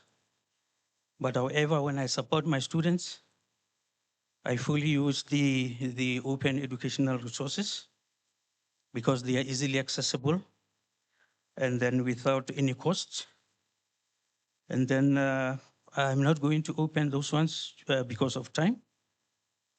And then also the use of videos.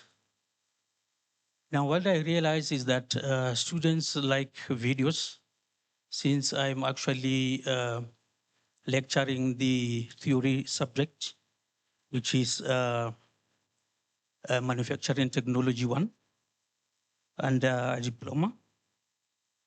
And then for plate number 2, I will talk about the discussion forums. So those form part of student engagement. And then students are encouraged to work in groups. That's a peer learning. And I've also created a channel in Teams where all the students can join the discussion classes. I also have weekly classes from 6 to 7. Sometimes the classes can run up to 8 o'clock because in my discussion classes, I'm not the only one who is engaging. So there is a communication, there is a two-way process. So I engage with the students and the students also engage during the class discussion. I'm going to the point number 3, bullet number 3. That's all about the adjunct academics. That's for induction. So there is a a file there for the channels. And then all of those activities are actually generated under Teams. We have the AAs, we have also the e-tutors, we also have the student queries under those channels, and then we also have the module.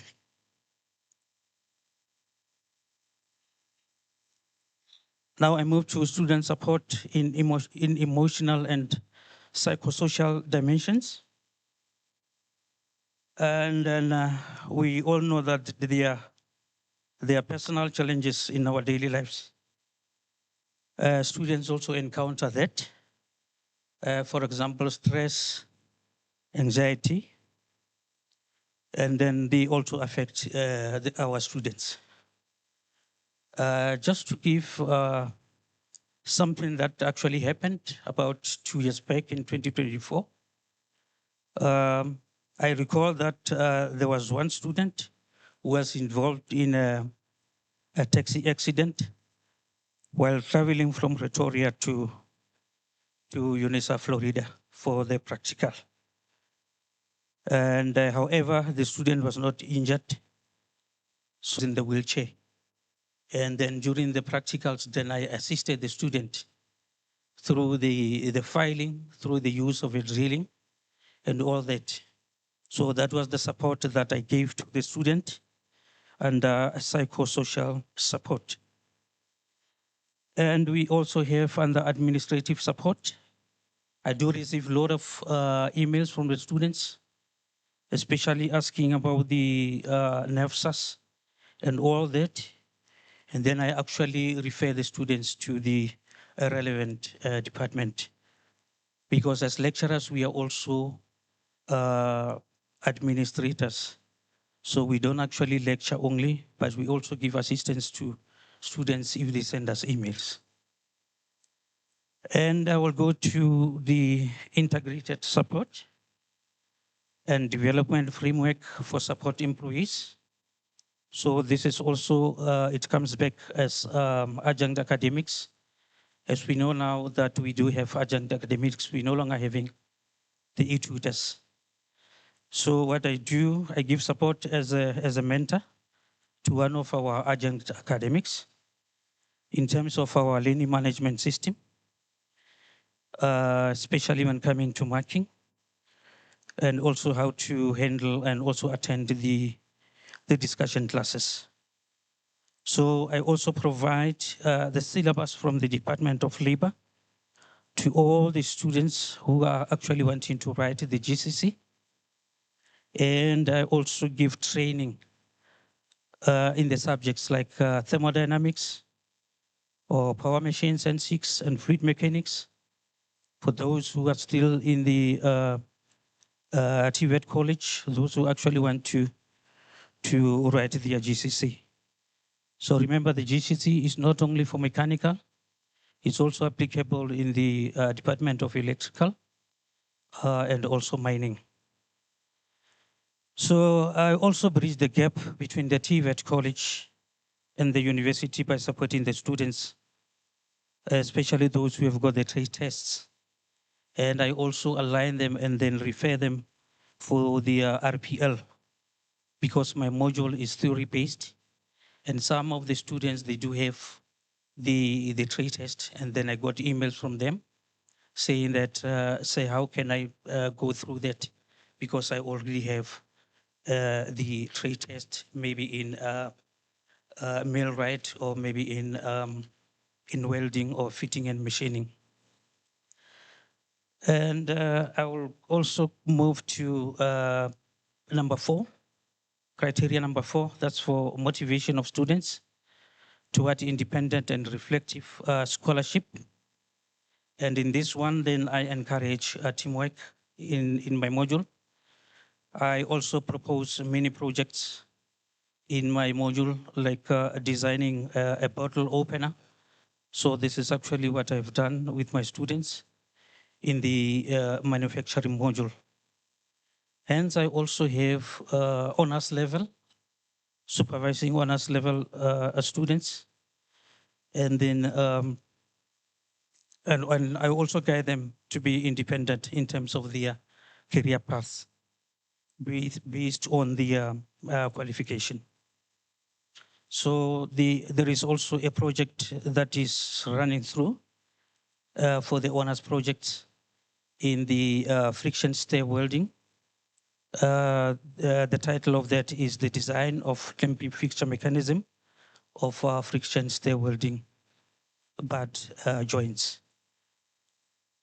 And I will go to the next slide.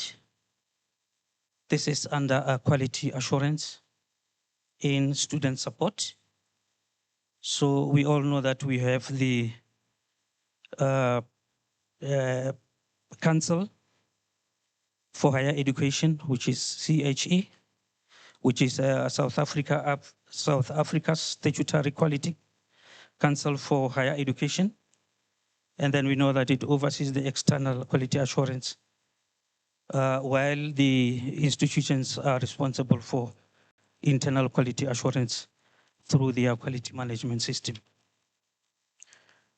And I'm going to the bullet 2, which is planning and preparation for my module. I prepare the teaching plan and the module form for the module in accordance to the tutorial letter.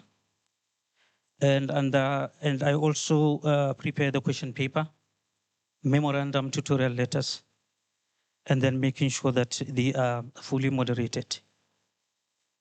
And then also the taking note of the internal and external moderation to be adhered. And even the mass scripts must be internally and externally moderated so that we can have a quality in our assignments. And we also have the student feedback. That's a turnaround time for marking, which is from 14 to 21 days. And that must also be adhered. And I'm also a quality reviewer for the national diploma. Thank you so much.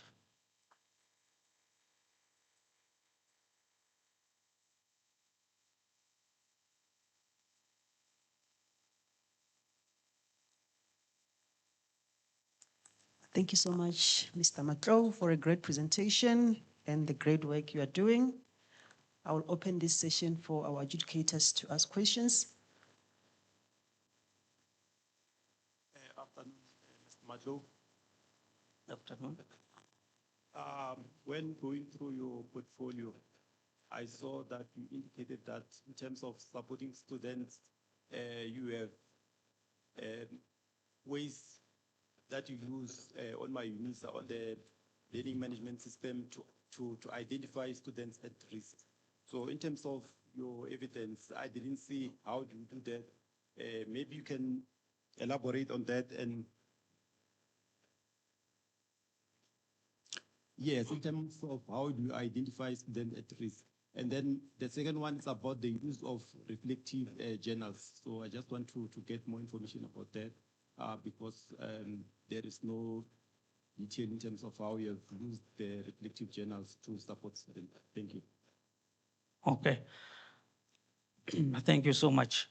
For the module that I'm teaching, that is manufacturing technology 1. So the module itself doesn't have the effect of high risk. So what I can say is that I have a module which is maintenance. And then when I was going through that, and then I've also checked that all of my modules are not at risk. Yeah, thank you. And the other one for the journal, so basically there are students for the honors. So we have actually, they are the ones who are actually trying to have actually papers, but the journals papers have not written so far. So we are in the process of writing that. Thank you. And I just want to ask a follow-up question regarding the first question. It was not about the module was identified as at risk, but how do you identify students that are at risk? For example, students who are not participating in the discussion forum, who are not submitting assessment, who are not logging on to the module site. So I just want to understand the analytics that you use. Which ones do you use in terms of that? Because on the POE, you mentioned that there are analytics that you use to identify those students. Oh, yeah. All right, thank you for that.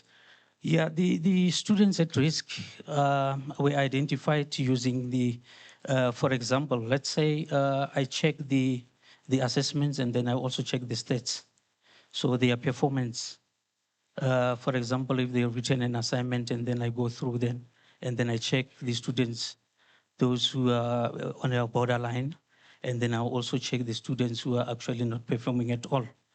And then what I do, I just implement a remedial system so that I can actually communicate with those who haven't done well in the module.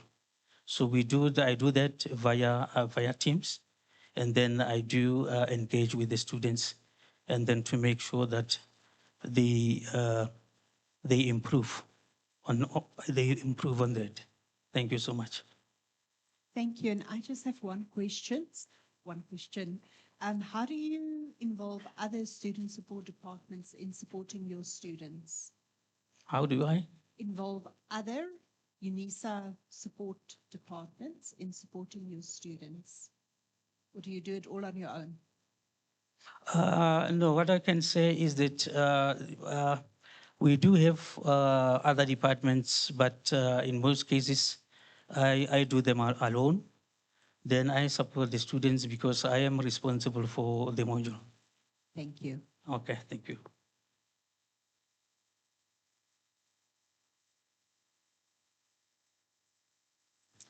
Thank you so much. You can take a seat.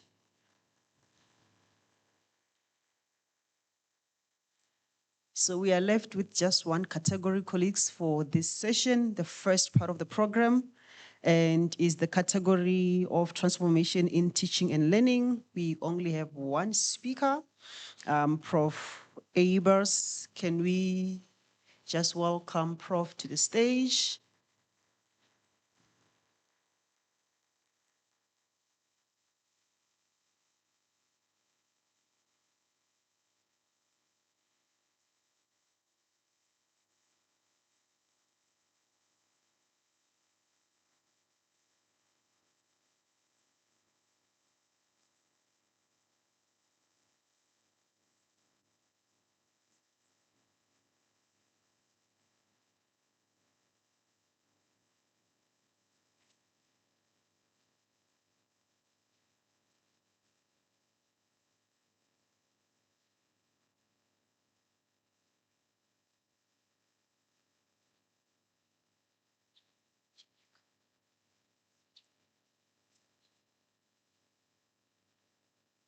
Fantastic. Good morning, colleagues. I'm now that person standing between you and the break. So I do apologize for that. And I must say, I'm Professor Sunette Eibisch. I am shaking because I think, in a sense, we are all radio presenters. When I give an online class with 1,000 students, I don't see them sleeping or yawning or getting bored. And now I have all these faces in front of me. So it's quite a different experience. So I'm sure I'll find my feet now. All right.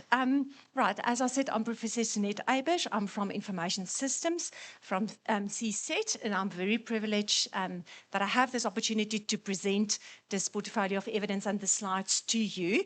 And I hope you find it entertaining and that you will be able to stay awake.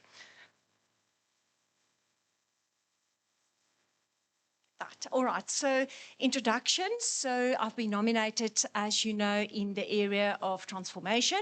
So when you look at transformation, there's a very nice definition in one of the policies that I found in a UNISA policy, and it says a lot. But I want to take a step back from the UNISA transformation definition And just in layman's terms, what does it mean to transform? So I've asked my friend Google. Yes, I'm that old. I'm not using Gen AI a lot. Although I have a disclaimer, I did use Gen AI to generate the slides. So I did use the technology. But Google said basically that to transform is to alter or to change something in complete form, right? Or appearance, or nature, or character. So worthwhile, because when I did it, I took a moment to reflect on what I have done so far in my career. And it's not a very long career. I only joined academia in 2015. I was an industry practitioner before that. So I had this wealth of industry experience and knowledge, but not really from an educational perspective. So when I joined that I've done in the transformation journey, and I'm going to speak to each one of those items when I consider the 10 criteria for the POE. Right. I must say, I try to instill my research in what I do as well. So just as proof of that, I think I'm now at 70 publications. I joined academia in 2015 because I so like what I'm doing that I research the items and then I get ideas from the research and then I instill it in my teaching and learning practice. All right. So the first criteria was the African epistemologies. Right. So first of all, as I said, when I joined a very nice project. Oh, and by the way, this is it takes an army to do something like this. You don't do it in isolation. So when I joined academia, I joined a very nice project in the human-computer interaction area, where the two lecturers did some African case studies already.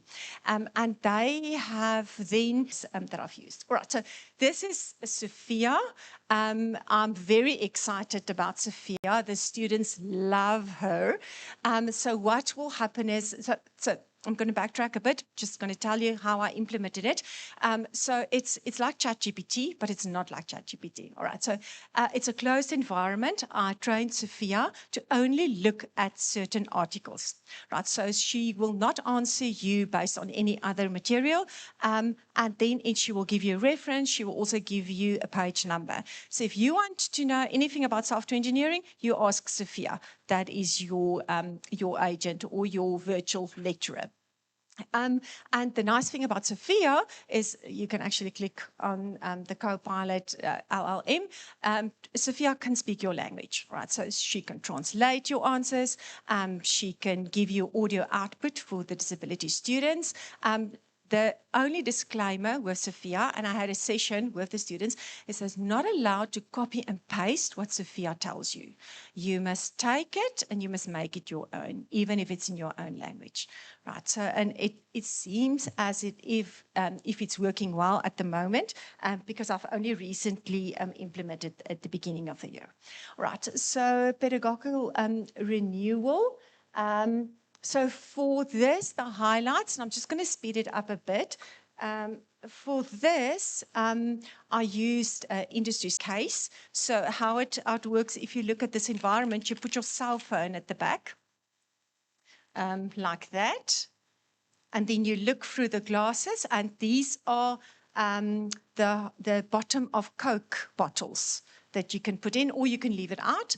And then when you look through the screen, through this thingy, you get the sense of an immersive type of environment. So you don't need the headsets. And again, this is all from the grant research that we did to do these innovative teaching practices.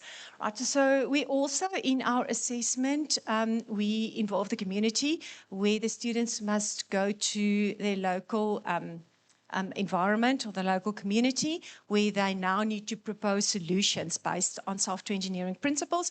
They come up with solutions for the community. Let's say for a spaza shop, they do an inventory app.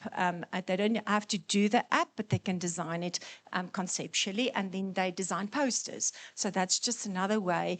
It's much easier to mark these posters than to sit through millions of text and try to figure out what they said. So the students also quite like that because they could design their own solutions.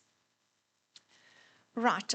So in terms of the online teaching and learning, as I said, Sophia is really a big help. I'm discovered it only later, but I do like the big blue button that's embedded in my classes.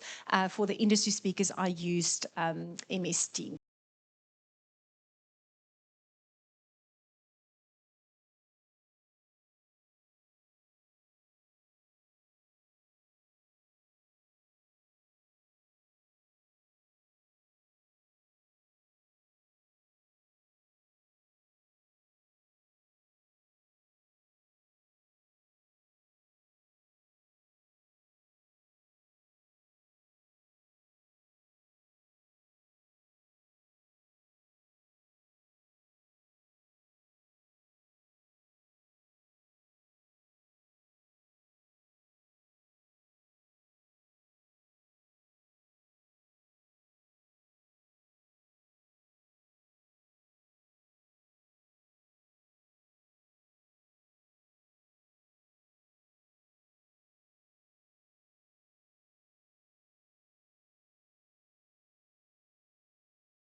and she'll be done with her presentation.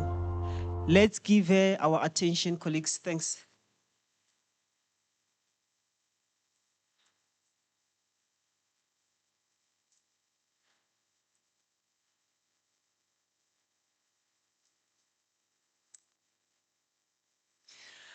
All right, welcome back. You've all been transformed from the darkness back to the light, so welcome back. I'm going to be very brief. I'm almost done. I just need to share another concept with you in terms of the diversity. and inclusion and the Ubuntu principles that we used in the modules. So software engineering looks at how do you work together as a team. So they had a team project where they had to install Ubuntu principles, right? So how do they work together and respect for one another? So that's just one example of that. Then I also just want to introduce you to Tembi and the taxi. This is a story I have used now for many years. So meet Tembi. She looks after her magogo and she travels by taxi every day to work. She's a software engineer. And then she gets all these ideas and items. And for the 6 learning units, there's a concept structured around Tembi for every learning unit, just to make it more African context relevant, right? So that's the Tembi story, which the students also, by the way, love, but I got some flack because she's female, so I need to think of another character maybe to join her on the taxi. Right, so that's the one thing. And the assessment practices, I did talk about the posters and the innovative design where they had to go to communities to do a solution design. And then just a scholarship in terms of the items that we researched.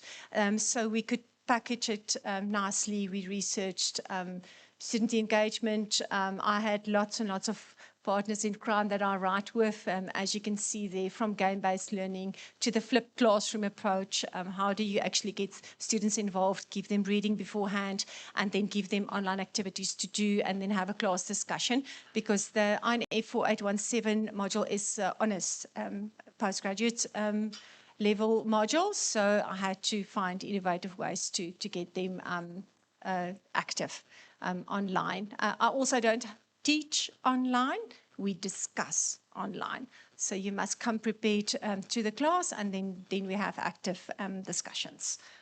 Right. In terms of the work integrated learning, not really something that we do on this module, but what I try to do, as I said previously, with the industry speakers, that I got them involved.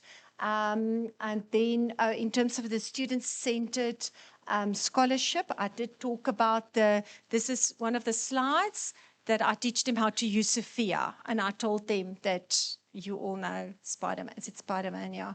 That I give you this tool, but it's a nuclear weapon. And if you don't know how to shoot, you cannot use her. So my responsibility is to teach you how to shoot and then use the nuclear weapon, which is Sophia. So that was the session on that. And then the monitoring and evaluation, I basically do that through, I look at the participation, the submission rate of assignments, of who submitted assignments and who not. And those are the submission rates, which is relatively higher than previous years, but I think there is still room for improvement. And then just some feedback that I got from our students, because I asked them, what can I do different? So yeah, that was the end of last year, when I haven't introduced Sophia yet. It will be interesting to repeat that and see what they say about that. Okay, so that's just the at-risk students. And then the community engagement, it's all about giving back to the community. So we had a USEC project at the end of last year where we got a couple of teachers from disadvantaged schools, and we taught them how to actually design their own virtual reality environments, which they love. And they actually designed their environments and they took it back to their schools. And they are currently using it. So that's just in terms of giving back. All right. And then the success rate by the population group, I did a couple of stats there. You can see it looks like the innovative teaching and learning approaches works relatively well for this diverse cohort of students that we have. So I'm going to conclude with that. So this is basically a summary of 11 years worth of research, hopefully that came together. Thank you.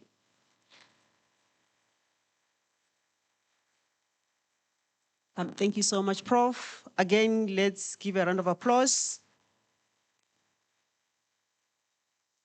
This was indeed a great presentation, and I'll now give over to our adjudicators to ask questions. No difficult questions, please. Prof. Mine is not a question, it's a comment. Usually when we start with module development, as the educational consultant, we sit down with academics, and on the project plan, there is that part where we discuss the standard-based framework for curriculum transformation. So in most cases, we struggle, especially with CSET and CAES.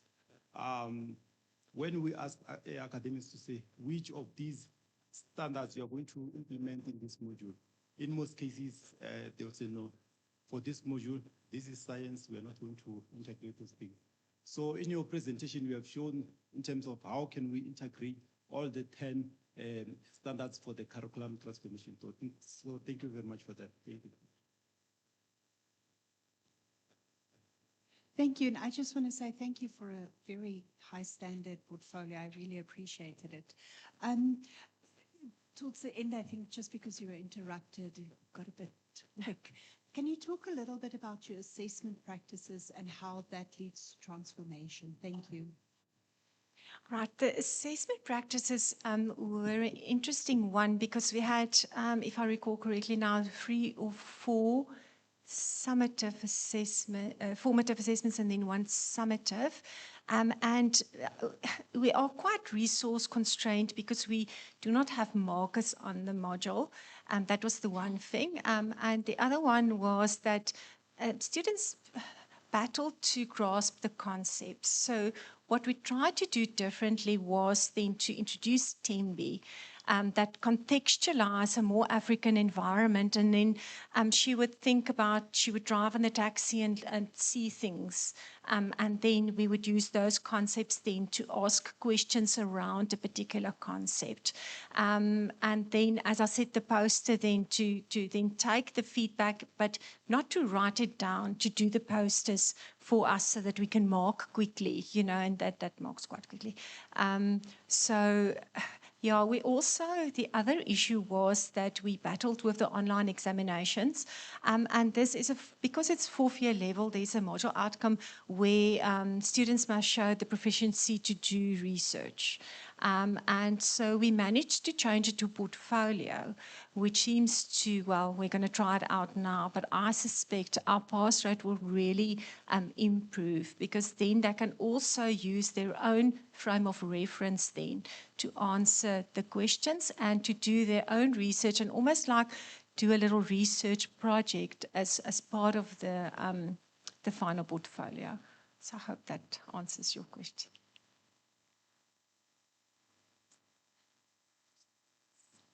Thank you so much, Prof. And also thank you for introducing Sophia and Tembi to us. They are girls they think they are. I thought someone will say clocked. Okay, we are going to make just, I think it's 1 change. We are not going to be having our lunch before handover of certificates. So we swapped the 2. So after handing over certificates, then we'll be partaking in our lunch for the day. So we are moving on to our 4th category, which is scholarship in teaching and learning. We only have 1 participant under this category, and this is the first participant from the College of Agriculture and Environmental Sciences. Join me in welcoming Dr. Diakhar to the stage to come give a presentation.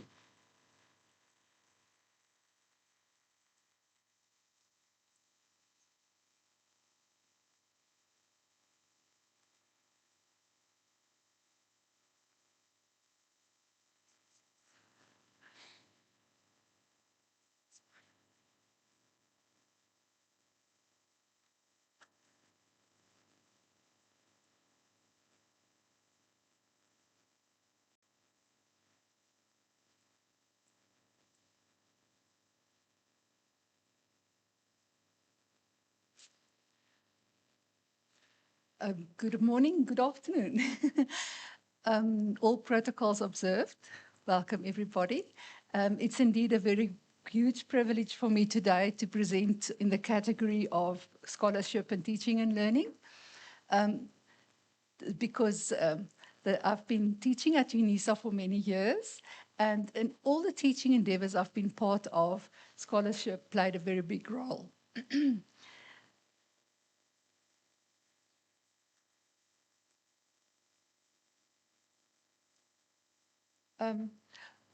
Scholarship was important when the honours in geography was redeveloped. And while we were busy working in the process, we actually published 3 papers together with the educational consultant in the process of developing the curriculum for the honours in geography. And the GGH 4805 module is part of that qualification. So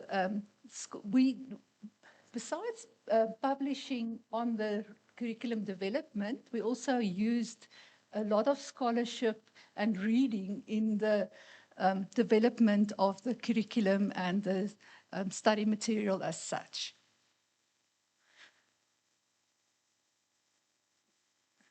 Thank you.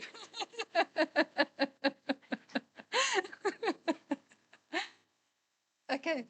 More than 3 decades ago, Boyer considered the changing nature of scholarship when he said the scholarship changed from moving from teaching to research and engagement. And when we look at what is happening at UNISA, we know it's still the case. It's not only teaching, but research and community engagement involves scholarship as well. Technological development opens alternative pathways to learning, not only what we learn, but how we learn, who are those who learn, and the whole process of learning is influenced by technological development. The context in which learning is done is an important consideration because social issues are also considered when you plan your learning curriculum and the implementation thereof. In scholarship, it's not only what other people found in terms of research, but also findings of the research, the teachers themselves, based on reflective research and implementation and impacts thereof on their own teaching practices. So in this case, I made a teaching experiment on the use of ArcGIS story maps, and I implemented this in the module. I've documented the process and changes and challenges experienced by students. And the findings from this research are applied and integrated into teaching and learning, as well as the redevelopment of the module. We are currently in the redevelopment phase of the module, so the research and the reflection on the research will inform this process, as you will see later. My teaching and learning philosophy is basically constructivist, and the learners construct ideas through active participation because they're not empty vessels. The lecturer plays a role in helping the student discovering new realities and interactively participating in the development of new knowledge and searching for ways to deal with everyday challenges. Then they can link their previous experiences to new knowledge and move confidently forward because what they learn is linked to what they already know. Adult learning theories are important in this module because we are working with adult learners and also in the ODL context. Kolb's cycles of learning is also one of the theories that I implement in the module. And then Solomon and Pityana argue that changes in geography education are related to the application of new technology and more clearly defined techniques for selecting and using information to assist in making decisions. So, as we've seen in other presentations as well, the world is changing so much and technology becomes so much more available, and that inevitably changes how we teach. The criteria for the Scholarship and Teaching Award will now be presented. My own scholarship touched on visual literacy and the importance of visual literacy in geography, because geography is such a visual subject. You have to work on multiple literacies and specifically focus on visual because of how we present the world and how much the visual is actually impacting on the discipline as such. Then I discovered Esri story maps. This was so exciting to me because that solved a problem in my mind. I know a little bit of GIS, but I'm also a little bit scared of it. And like many other students, when you hear geographic information systems, you think, oh, this is heavy stuff. And ArcGIS story maps, when I discovered that, it's a very much different to a real GIS, even though it's part of a real GIS, it's much easier. So, and it's very much into visual presentation of what you have, but I'll go to that next. When you look, what is an ArcGIS story map? It's a story authoring web-based application that allows you to share your maps in the context of narrative text and other multimedia content. It's an integrated set of maps, related content, that can be text, photographs, videos, embedded items, lists, images, graphs, data tables. Any multimedia can be added to this presentation. And then there are functionalities of pan, zoom, pop-up, swipe, time slider that makes it an information product. Now, the difference between a story map and a PowerPoint presentation is that in a PowerPoint presentation, you can include photographs and text and all the rest of it and maps.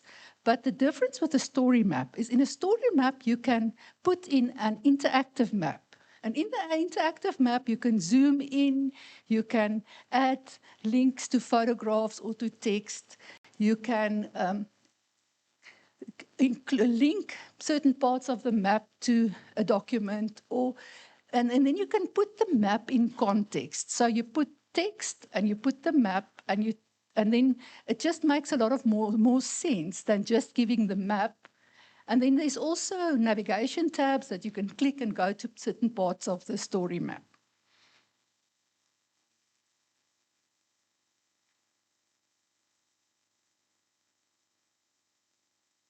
Okay, now applying my scholarship into my module.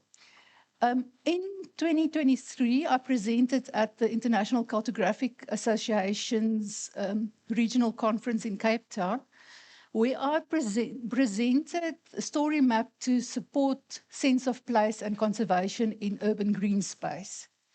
So that presentation, I argued and I explained how you can use a story map to disseminate research findings. And the conference abstract, extended abstract, was published. And then I also created a story map for the Rietvlei Nature Reserve, which was my study area for my PhD. So how scholarship impacted on my module was then I could create a case study for the students to on what is going on in Rietvlei Nature Reserve, which is linked to the geography of people-resource interaction, the module content. So in this module, students have to be shown different case studies of challenges and solutions to people-resource interaction. So my research was one of the case studies of, and then students also provide their own case studies to build their knowledge of this topic.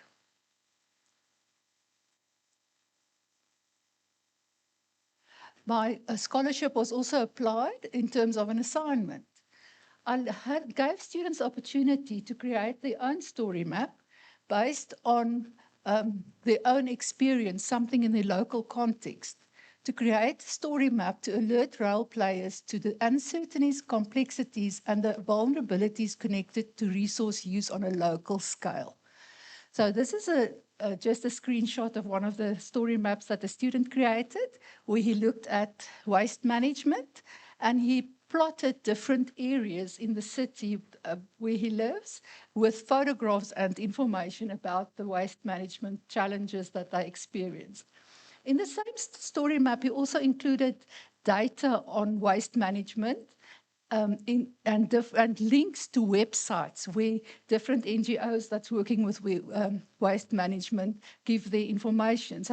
And he also included a video where he walked around and took a video of his local area, and that was linked, so you can click on the link and watch his video. So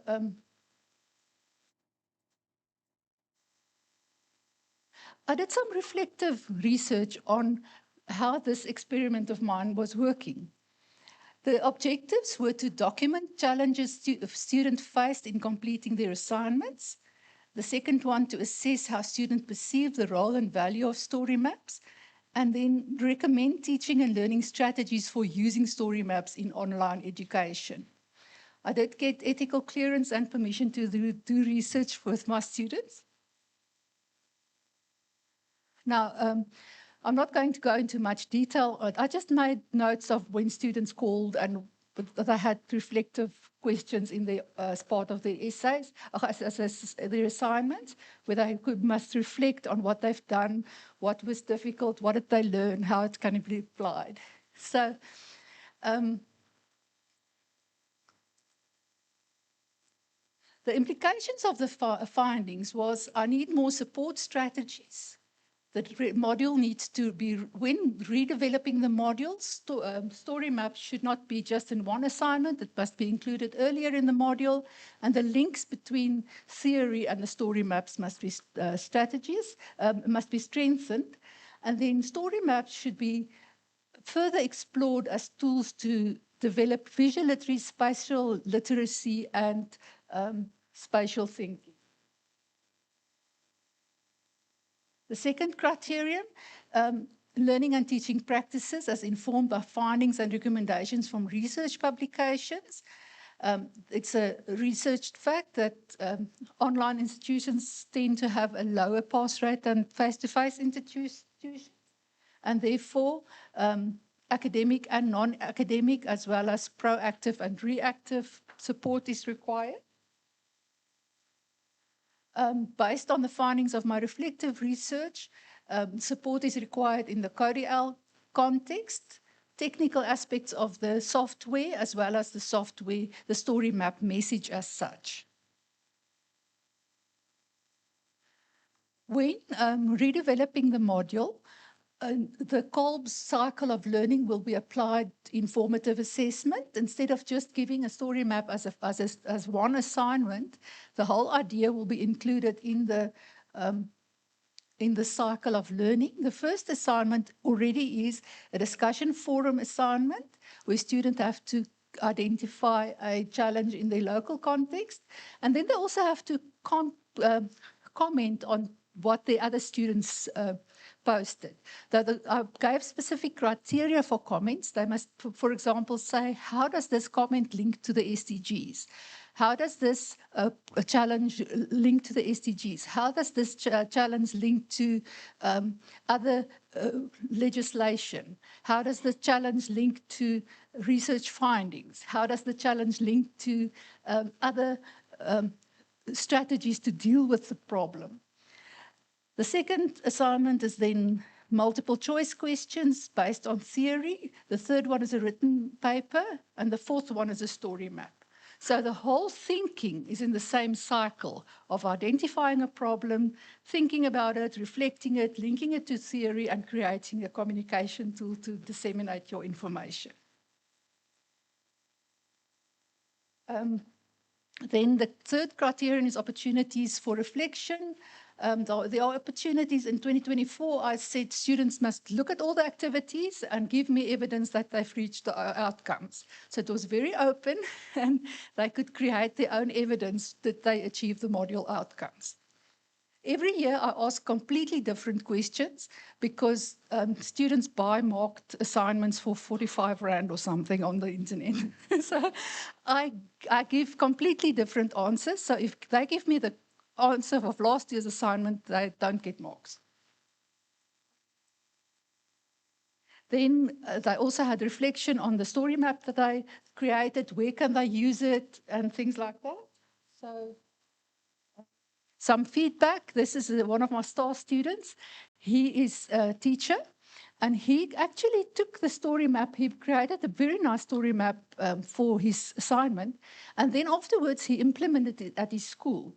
But he didn't stay with the story map. He went to other tools that's linked to the story map software to do research in field work with the students and then create a story map. So he's going, and now he's head of geography in the school, and he's making story maps compulsory.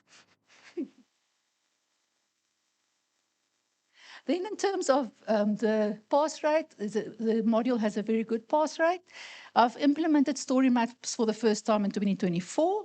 2025 went very well. 2026, what I realized, people started doing AI story maps, and I was very disgusted because now our market, I don't tell them they get low marks because they use AI. I give them low marks if they did not give me specific details like I asked it.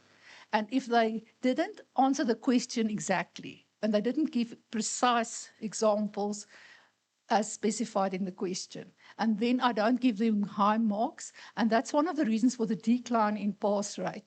But interesting, the throughput rate improved from the previous year. So the people who had high marks throughout the year and did all the assignments and got a sub-minimum of 40% to get access to the exam was a good intervention, because now students had to work throughout the year. And in the end, but what's also interesting, the subject doesn't have a lot of students. It's about 100 students. So 5 students make a difference in the percentage. So the fluctuation in percentage is an indication, but one must just keep that in mind, that the low student numbers have a big impact on that. Then, in terms of engaged scholarship projects, I'm a member of the Citizen Science Group at the Rietvlei Nature Reserve, and the department also has a citizens community engagement project on spatial literacy.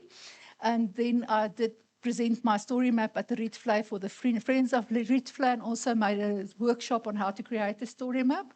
There was also another lady who created a story map, and we had interaction, and I helped her to improve her story map.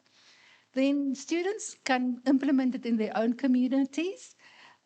The pangolin case is very interesting. This student works with pangolin rescue, and then I was made aware of a museum exhibition that they are planning, and then we are now collaborating to get her story maps into the National Cultural History Museum's exhibition on the rescue of pangolins.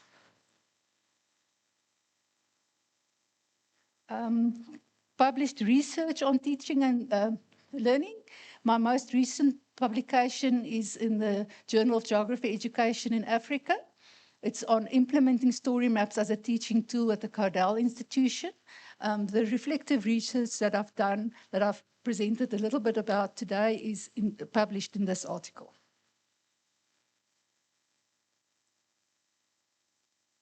And I've shared the findings in 3 different platforms since 2024, at the CAES Research Forum, at the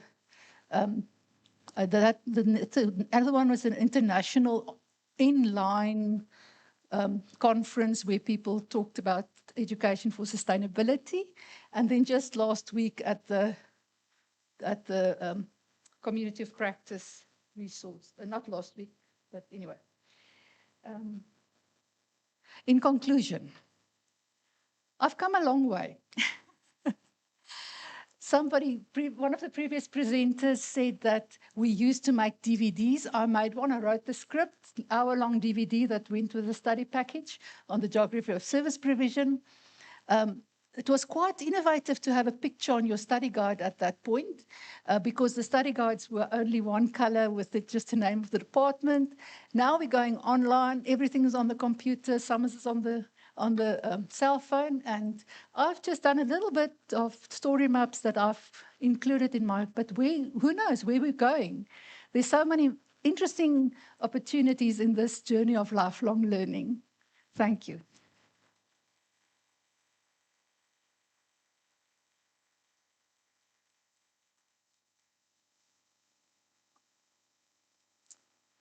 Thank you so much, Doc, for the wonderful presentation and for your contribution to the scholarship of teaching and learning. I'll hand over to our adjudicators to ask questions or make comments. Thank you, Chair. Afternoon, Doc. Remember you said I must not call your surname because it's difficult when we meet. So I'm not going to try. Just call me Anna, that's fine. Okay, colleagues, I would like to declare conflict of interest. I'm working with Dr. At the moment, we are revising the module that she was presenting now. But going through the proposal, there was one question that I had, especially with integrating the case study to the module, to the assessments. But in terms of your presentation, I think you have clarified that. Thank you. Thank you. I really enjoyed the story arcs, whatever they call, sorry. They were lovely, and really, it's amazing. What I want to, my question has to do with a comment that you made about the use of AI. How are you going to, in future, so I guess from this year onward, deal with the fact that artificial intelligence is here and our students are using it in your assignment and your scholarship, I guess? Okay, that's a very good question, because there are different opinions on how we deal with AI. At this point in time, I think we are beyond telling students they're not allowed to use it, because they will use it. And I don't intend trying to catch people out. I've got enough work to do. I don't want to do that. All I do is I see, did they answer the question? Did they give sufficient detail? Did they really understand what's going on here? So if they can't understand, if, for example, in the reflection on the creation of the story map, they tell me, I could integrate live data streaming into my story map. But they are using the free version. You can't do it in that one. So, of course, she took it from somewhere. So I'm not going to give her a mark for that reflection, because she took a generic reflection on what could people possibly be struggling with in making story maps. And that functionality is not available. So I will reduce marks for that without accusing her of doing anything wrong. But I think I do talk a lot about the elephant in the room. And I do talk a lot about, in the online classes, make them aware. And I've even included a section from the relevant policies, together with the assignment questions, so that they must know copy and pasting from AI is similar to copy and pasting from another person. And I also make them aware of that they must, it's not about catching them out. It's about encouraging them to do original work. So for me, originality is more important than similarity. So if they could use an AI tool to give excellent answers with sufficient relevant detail, I'm not going to mark them much down. But what we also have in the department now is an AI declaration. So in the AI declaration, the student must declare that they've used this and this and this AI, and these are the reasons why I consider it my own work. So they must just declare that they've used AI and say what did they use it for.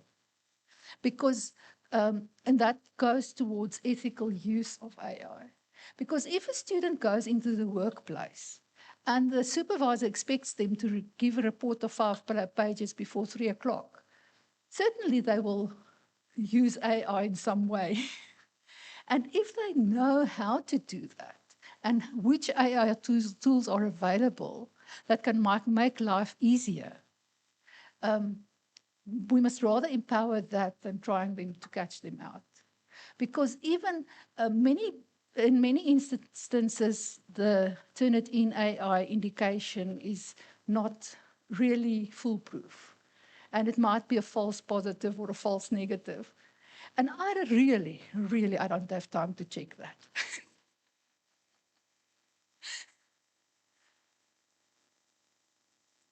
Thanks.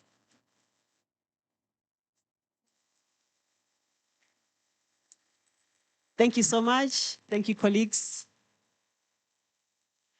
Before we leave today, I'm going to share a story of how I trended on social media because of UNISA AI. Stick around.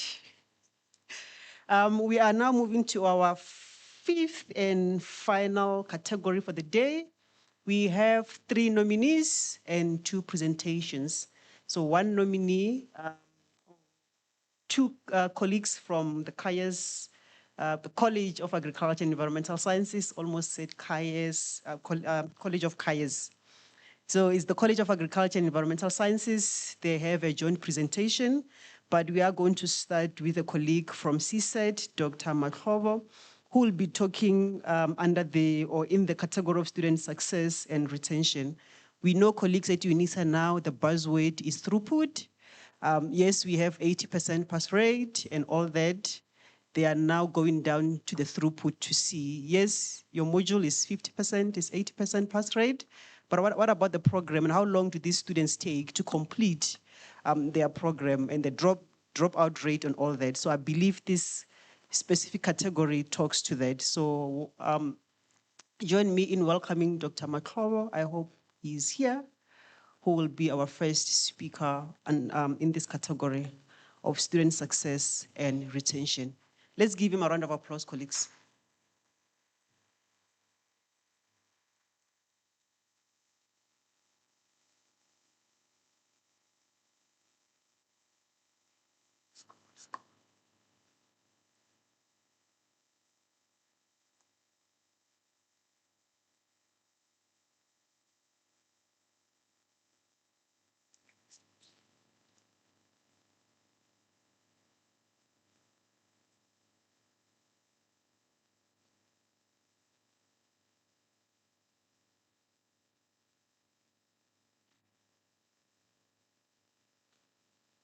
Good afternoon, colleagues, directors, organizers.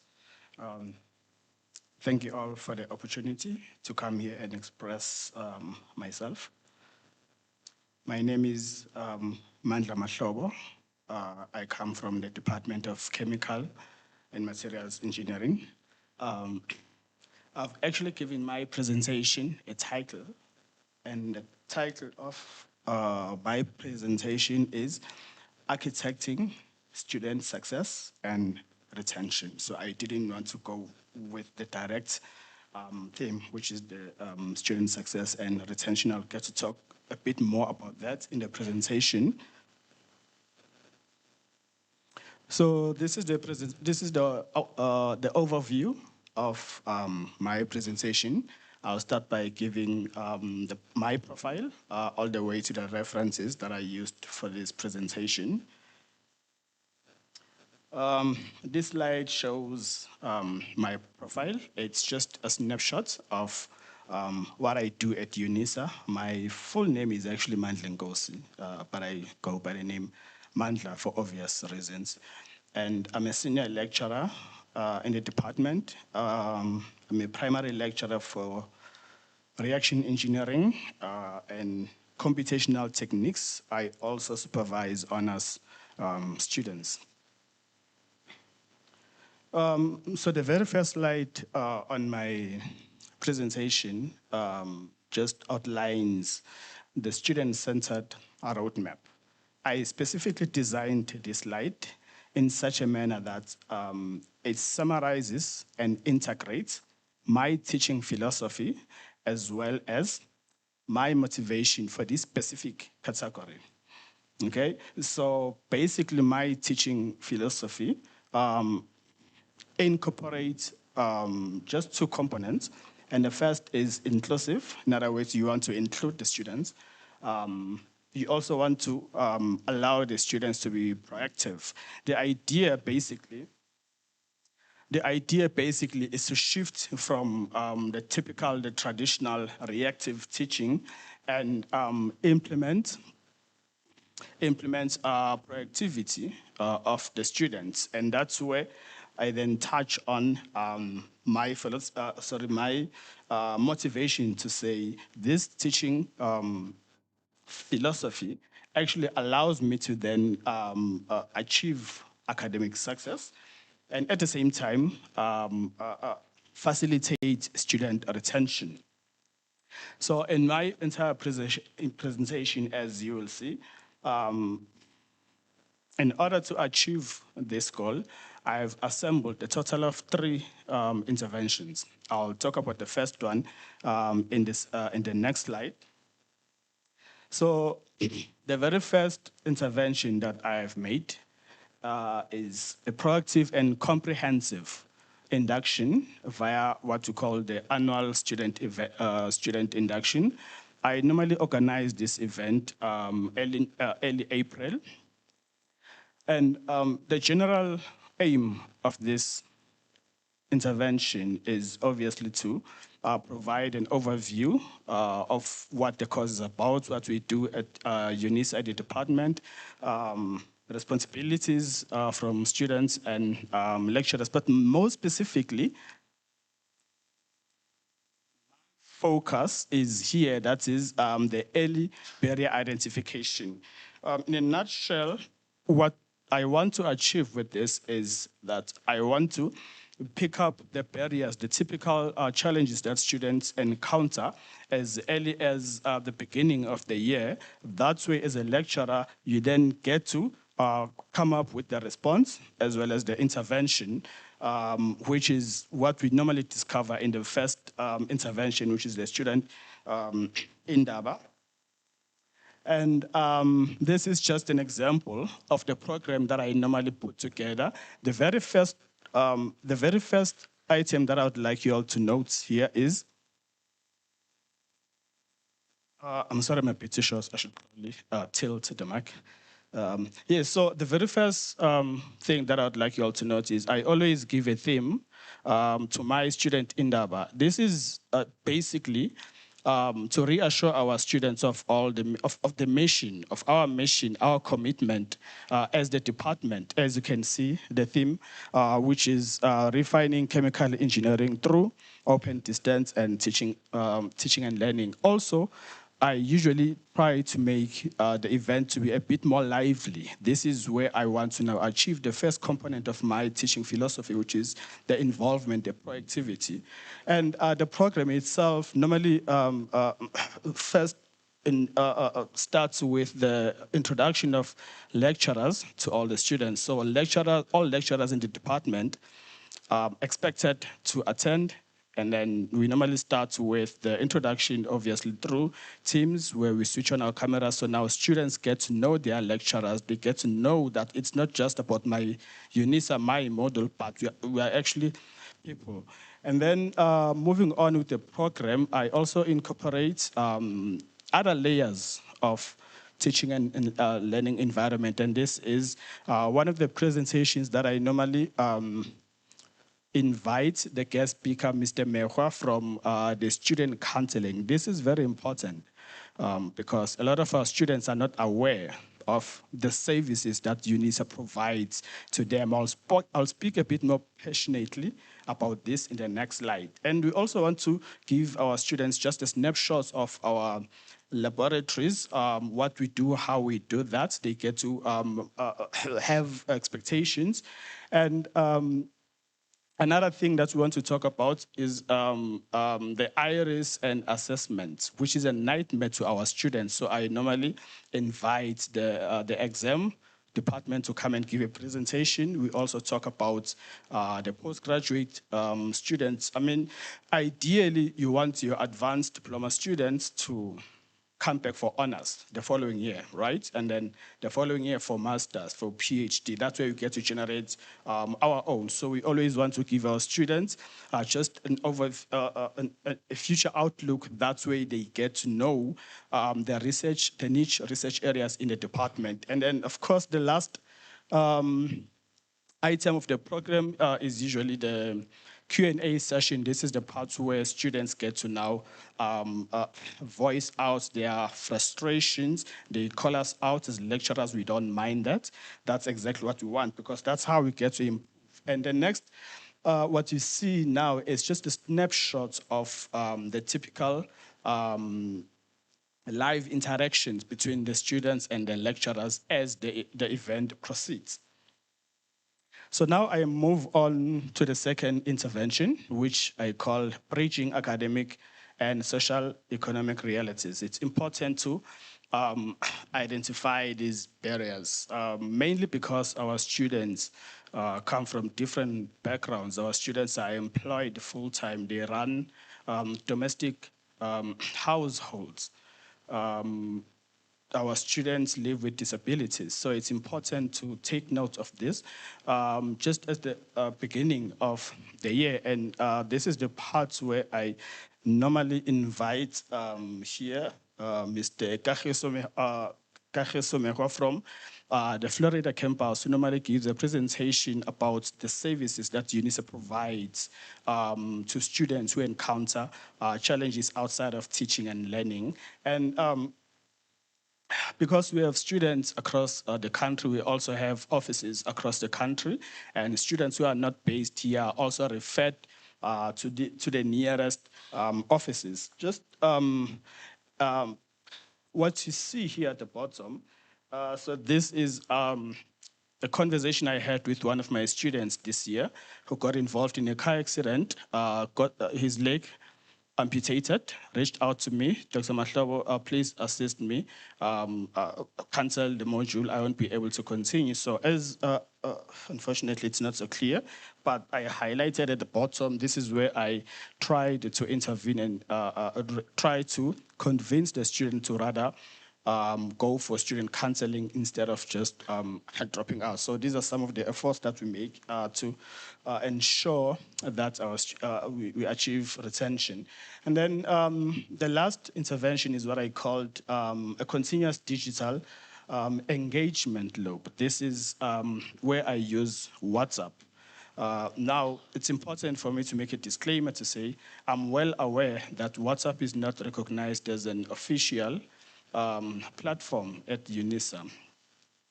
And also, I'm always very careful not to conduct teaching and learning using WhatsApp, but rather use it as a mere vehicle to facilitate the other components.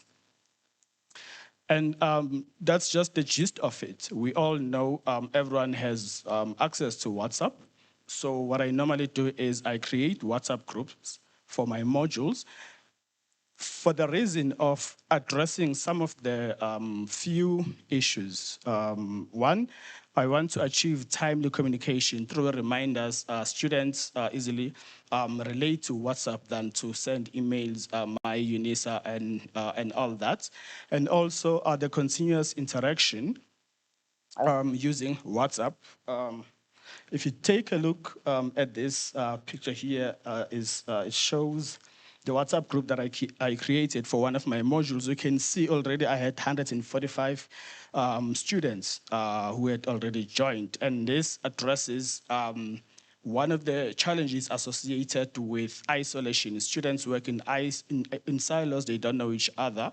And in fact, according to Khan et al., 2025, some of the reasons for low participation, isolation include anxiety, depression, negative classroom. So with this right here now, I've just provided students with a classroom where they can actually feel like they're in a live classroom. And my observations with this is that students normally start interacting with one another, they introduce one another, and then they feel like family also. They start engaging with me using their preferred languages, which is another barrier. This is something they would not ordinarily do when they are in an official platform such as Teams or in this environment. And another issue that another feature that I use here is to create WhatsApp polls. This helps me monitor the student participation. At the same time, it helps maximize the student attendance, student participation, because I normally ask students the best suitable date and time for conducting our next class, and then they will vote. I also get to know to monitor because I see who has voted, how many people have voted. And what's interesting here is that you can already see here the students now start to feel welcome. Now they want more classes because they see this is working for them. And in a nutshell, I have just assembled with the interventions, I've just assembled what I call the holistic retention engine for the students. And of course, you always want to reflect as the lecturer. This shows the pass rate for the two modules in the past 4 or 5 years. I didn't want to be embellished and only show the good numbers, but I also wanted to show that there's still work to be done because the pass rate may be 96%, but you still have students dropping out. So it's important to take note of that as well. And then this is just the extended evidence of communication. We organized IRIS training for the students. Here is some of the testimonies from the students. Also important, during the exams, students have their laptops crashing and they can't send emails, network issues, but with WhatsApp, they get to quickly engage with me and I always assist them. And as I continue the testimony, the student on the left is Mr. Shongwe, who completed his advanced diploma last year. He actually made arrangements to come meet me here on campus, and he was very grateful. I'm not going to read the entire text. And on the right-hand side, it's an honor student that I supervised last year. We are currently discussing her master's work. And these are the references. Take note, the one at the bottom, the notebook MA tool is actually an AI tool that I use to construct some of the sections in my presentations, as well as some of the presentations in my student Indaba. And that brings me to the end of my presentation. Thank you so much.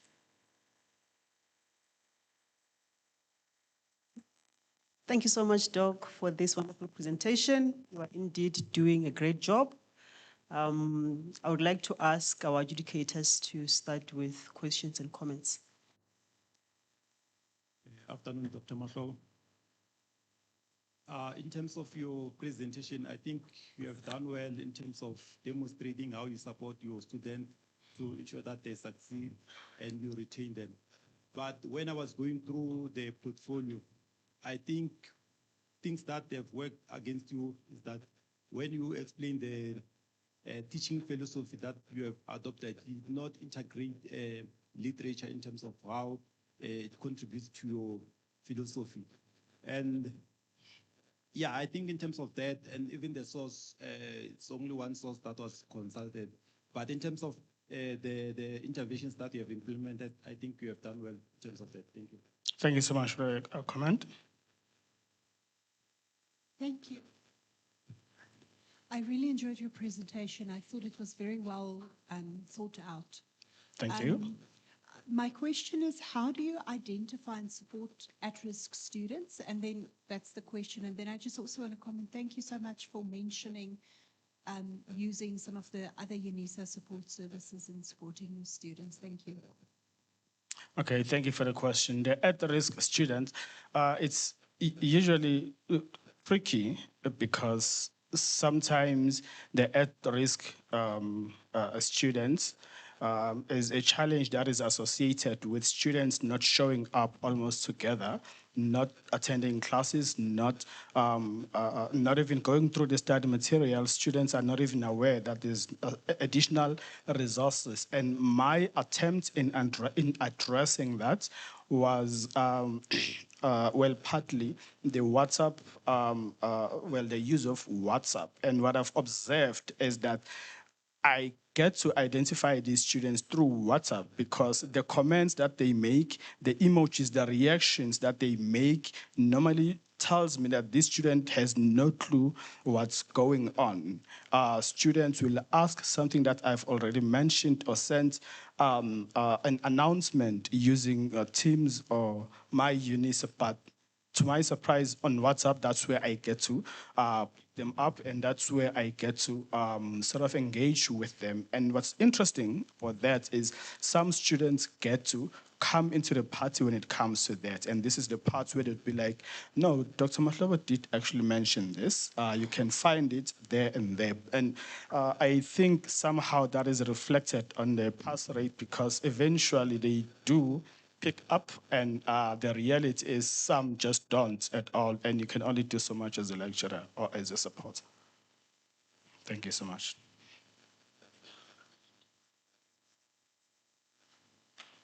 Thank you so much. Thank you, colleagues. Before I call our final presenters, back to my story. I trended on Facebook because of UNISA. So students submitted their assignments and I did my detective work. As you know, that's what we do nowadays. They submit, you do your detective work, and I've realized that that specific student used AI tools to generate 94% of the answers. And because I was once part of the institutional disciplinary committee, I know that it's important to communicate with these students. So I sent them an email and said, this is what you did, and consider this a warning. And the story will be continued after this. Stay tuned. So I'm going to call upon our very final presenters. This is a joint presentation by colleagues from the College of Agriculture and Environmental Sciences, Dr. Ramulifo and Ms. Mamataba. Colleagues, let's just appreciate them as they come to the front.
is it? Number 3.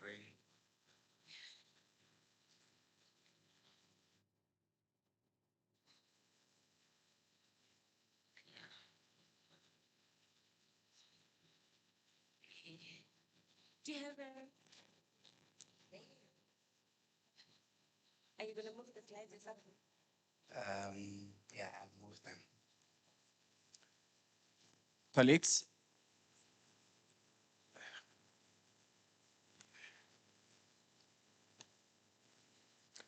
Colleagues, allow us to start. Uh,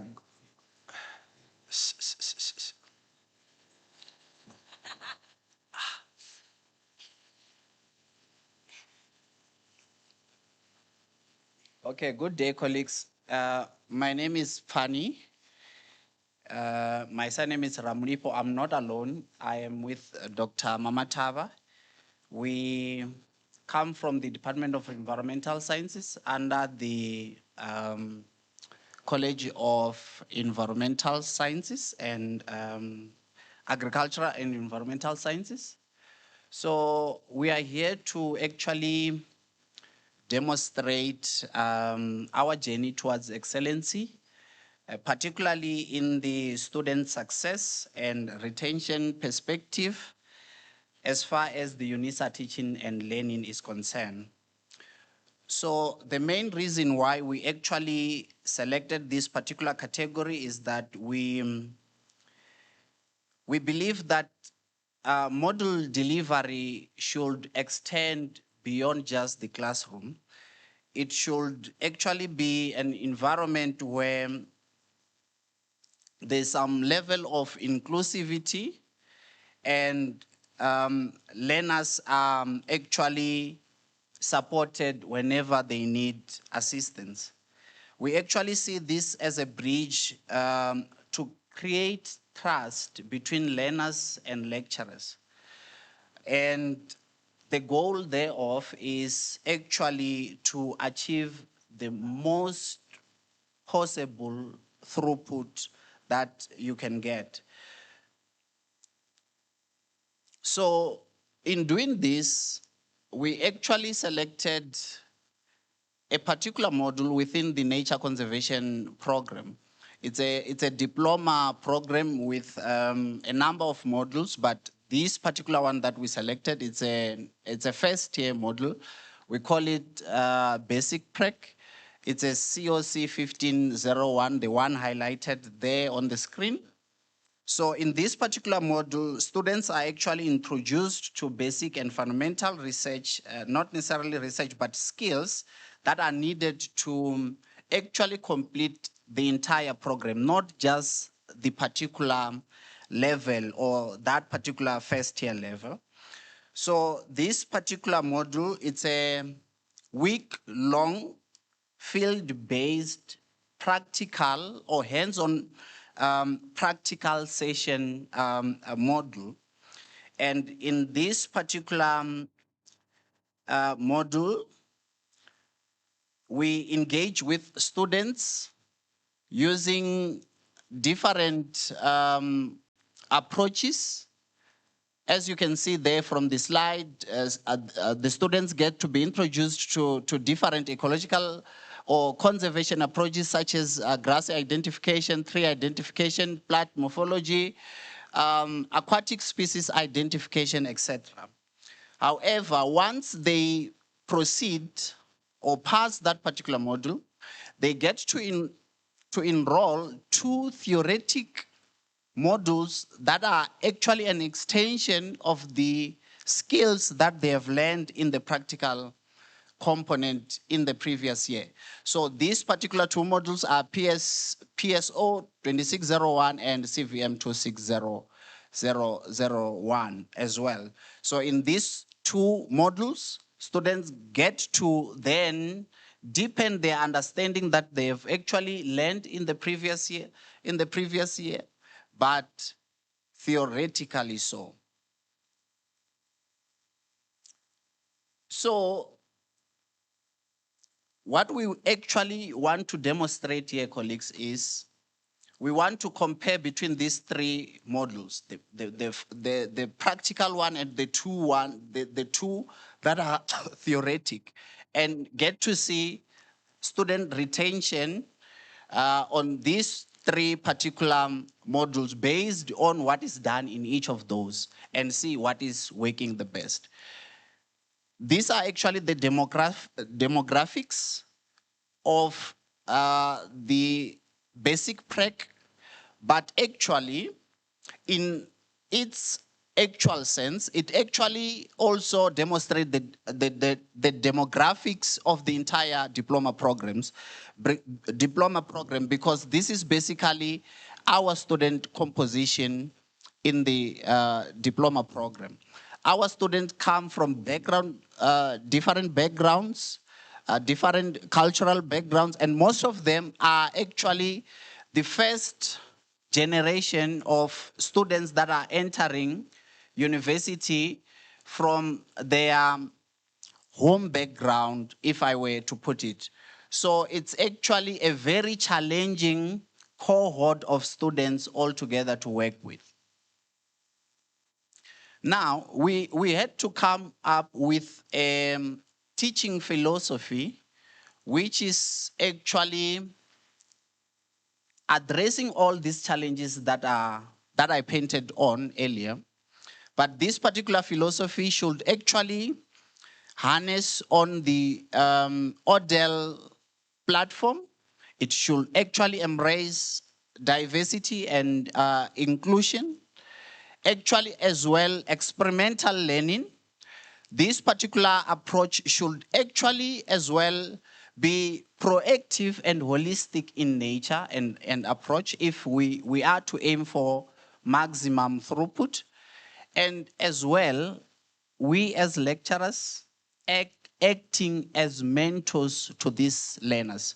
So again, we also promoted the issue of using different languages. Between ourselves, we can speak about 8 South African languages. So we actually tapped into that as well. So all together, this actually represented the approach that we took as far as trying to promote throughput in our model is concerned. So at the heart of this particular approach, ladies and gentlemen, is that we recognize that each and every student has, each and every student has a particular potential. There's no such thing as a student is actually worse and cannot comprehend something, but we actually tap into that particular student's nature so that we can interact and engage and see where exactly to help. The other thing is that we needed to support knowledge and skills and build confidence in science. At the end, like I said earlier, that the aim is to build competent students and which are actually confident within the nature conservation space. Let me stop here and Dr. Mamataba will continue further. Now, with our teaching philosophy, we use what we call UDL as our pedagogy. So here, for the different components of the module, what our pedagogy does is that it assists us in it assists us with the student success for the particular students we've identified. As mentioned before, our students come from various backgrounds with different languages, and this poses a challenge because such students are not particular English first speakers, right? Now, with our UDL pedagogy, this is learning for all students. Now, with COC 1501, in terms of our multiple means of engagement, this begins with the early identification of students' issues, and this comes from their engagement with the module side, right? How we identify them is that we send out communication, and using module analytics, we are able to see which students are engaging and which ones are not. We then contact these students. Fortunately, our module does not have a large cohort of students. We have approximately 120 students to 90. The numbers varies each year. And then we also then give them study materials and study guides. And in our study materials and study guides, for the COC 1501 practical, for example, we print out the learning materials. Why do we do that? It's because we understand that not all students will have access to computers when they come to their face-to-face practical. And then moreover, we know that once they have the learning equipment, they cannot give us any excuses as to why they are unable to engage with the learning material. Thirdly, another thing that we do with our practical is that it is more of what they do at the session is what they're tested on. We do not test students on what they did not do. We know that the module expands far beyond what we can teach in the 7 days. But using that, we just ensure that all learning outcomes are covered within the practical. For time, because of time constraints, I will not speak to the other parts. Now, our student support. Success and retention begins with student support. So our student support approach speaks to early identification and proactive support. We also speak to academic support, and we speak to emotional well-being. We know that the issues of students are not always academic. Students have different issues that they suffer from. Then we have communication and accessibility, ensuring that we are accessible with our students, and we use our forums to do that. Now, in terms of academic support, as mentioned before, we print out learning materials for COC 1501, but for the other two modules, we upload the learning materials on the Moodle site, and then we use the tree and grass textbook for COC 1501. I'll use the module codes. It's easier for me.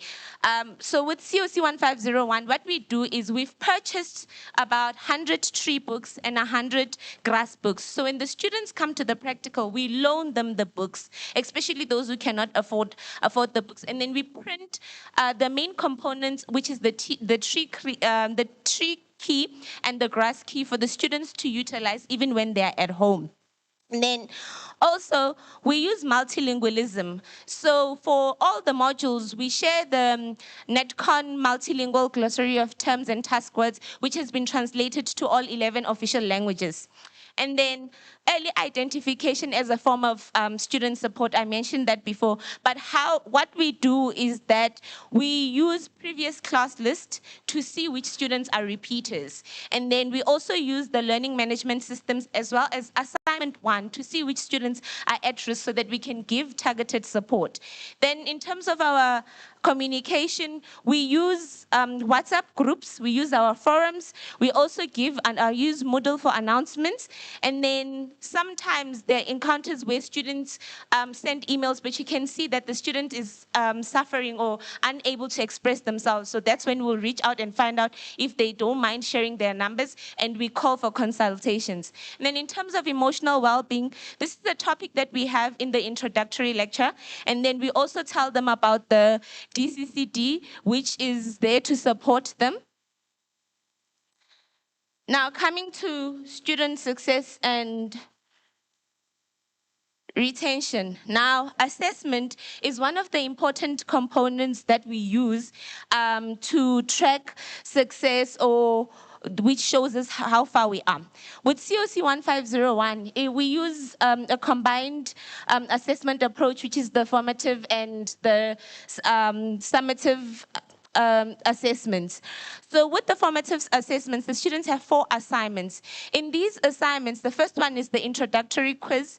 This one they do beforehand, before they come to the practical, which covers the general information, and it also covers aspects of the tutorial letter. Did they engage with the tutorial letter? Did they know what is expected of them when they come to the practical? Then the other 3 assessments then covers the basic stats and invertebrate identification identification and herbarium specimens, which form part of the practical component.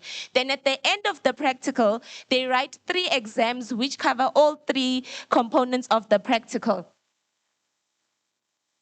Now, what is important about the COC 1501 exam, which separates it from the other 2 modules, is that the students get to do an exam on what they see. So it's not about remembering or cramming to pass and forget, but it's about applying what you have been taught in the classroom. Then with PSO 2601 plant studies, we also use the approach of formative and summative assessments with 2 formative assessments and 1 and the final exam at the end. Now with CVM, this one is different. We use continuous assessment, and this is because we want to shy away from the high stakes examination process, and we also want to encourage engagement with learning materials, and which allows the lecturer to even identify where the student is going wrong at various assessment processes. For example, if the student failed assessment 1, we can then assist them to move and show them that failing assessment 1 does not mean that it's over for the student.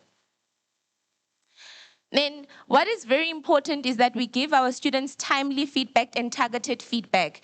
As we know, 2 students can get 80%, but you'll find that the sections that they failed differ. So now if we give a one-size-fits-all what's this feedback, then it does not help the student in terms of where they're struggling. So we ensure that we utilize the UNISA 21 days time around for turnaround time for feedback, and we usually do give our feedback in less than 14 days for both the plant studies modules. And then for COC 1501, what we do is that at the end of each day, after they've completed a task, what we do is we sit down with them and we give them feedback so that they can apply it for the next day.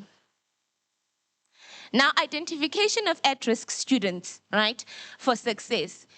Having mentioned before that we use the UNISA analytics and the assessments to identify what seems to be the issue, we also use our online classes to inform us what is happening. Then, once we've identified those students, we give targeted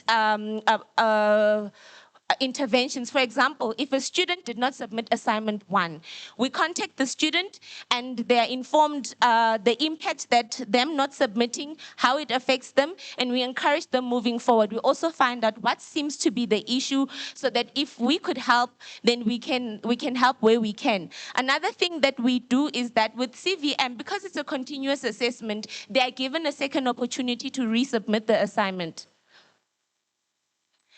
And then this is using AI, right? So we understand that institutionally there has been a discourse around AI, but today I was happy to hear that the AI policy has been approved.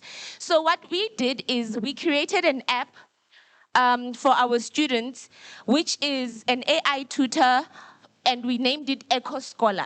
Now in this app, we have all the loaded learning materials within it. Now students are able to go there and search whatever topics or what they do not understand, and using only the learning material, because the issue with AI that we all know is that sometimes it can give you the wrong information or the wrong answers, right? So because by the time we did this app, there was discourse around the policy, we piloted it at COC 1501, and we can say that we had laptops and loaned laptops placed at the library at La Palala Wilderness School, and students could go into the library and utilize those laptops and the app to study. And I can say for the first time in the past 5 years, that worked because we have a 100% pass rate for 2026. Now, in terms of online classes, Our engagement has also changed ever since we have implemented online classes in 2025. I think that's when we all started taking it very serious. We conduct our conducting of weekly classes. Now, with the intervention strategies and the approach we're taking, we see that the classes the student attendance has increased over the 2025 and 2026 period, and this also reflects in our results, as we will show when we go on. For example, with CVM, when we compared the results with the various assessments in relation to the online classes, in the learning modules where students attended the online classes, we saw an increase in pass rates of the assessment. So this goes to show that the online classes do work. Now, in terms of our exam results, right, we were introduced to these modules in 2023, and we can see that the interventions that we have done in student support are showing a trajectory of increase in terms of our results in all our modules, especially COC 1501 and Plant Studies 2. Now, it was said that retention speaks to throughput rate, but we can see that whatever we are doing at module level does translate to college level, because it takes one module at a time. So whatever, as much as we do not have control of the entire program group, or we do not have control of what happens at college level, what we are doing now is playing a role, because even with college level, the pass rates are going on an increase of, in a trajectory of an increase. Also in the institutional level, we saw that apart from the year 2026. Now, when we looked at what we are doing and what we are presenting, we actually realized that we are retaining our students in the way we teach, which is through the Edgarsdale kind of experiment, like how we offer our lectures, how the students are given learning materials to read, then the videos that we play, our practical demonstrations, and then the discussions that we have. And also, one thing that I forgot to mention is that in the practical component, we allow students with experience to give their perspective of the module and in terms of what they are doing in their careers, because some of the students are already in the field. So we see that all these interventions do ultimately contribute to student retention. Now, in terms of measuring our retention, like we said, we used the baseline module, and we followed through the second year modules that we teach, and then the third or exiting module, we used our work integrated learning module to see how we are doing. We used the student list to see how the students who passed in 2023, how they moved through from the COC 1501 up to the different modules until the exit module, which is a work integrated learning. Now, in 2023, we had 69 students passing, and then those students went on to go and register for Plant Studies 2. Now, because this one is offered in 2 semesters, 42 students passed in semester 42 students registered. From that, 69 of COC 1501 and 27 registered in the second semester. But in terms of passing, 39 of them passed in semester 1 and 26 passed in semester 2. Similarly, with CVM, we used that, and we found that 23 of those students who were in COC 1501 in 2023 then registered in 2024. They passed, 23 passed in the first semester and 36 passed in the second semester. Now, from that cohort of 69 students, we saw that 53 of them passed the exit module, which is the work integrated learning module. Now, what does this speak to? It speaks to our graduation cohort. Because we were only tracking what was done since 2023, we wanted to see what has happened, where are we? And from that 69 students who passed in 2023, 48 of those were are part of this graduation, which is a 70% retention. I must say that this shows that we are on a good trajectory, and if we continue applying what we're doing, then we might even get to the 90%, 100% retention. Then we also value student feedback. Of course, when we are teaching and we are applying our different methods, we need to know whether it's working or not, and from there we use the student feedback to improve what we're doing. The question is, where are we now? Where do we come from and where are we now?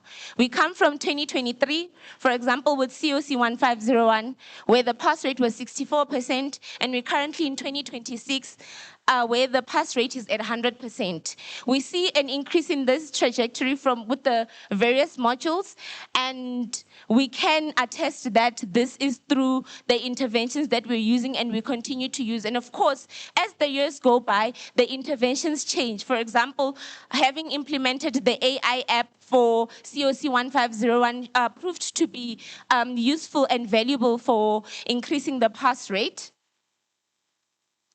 What is next? We obtained an ethical clearance for the paper that we intend on writing. We are currently finalizing our data collection, and we should have a paper submitted this year that speaks to teaching and learning and the methods that we are using.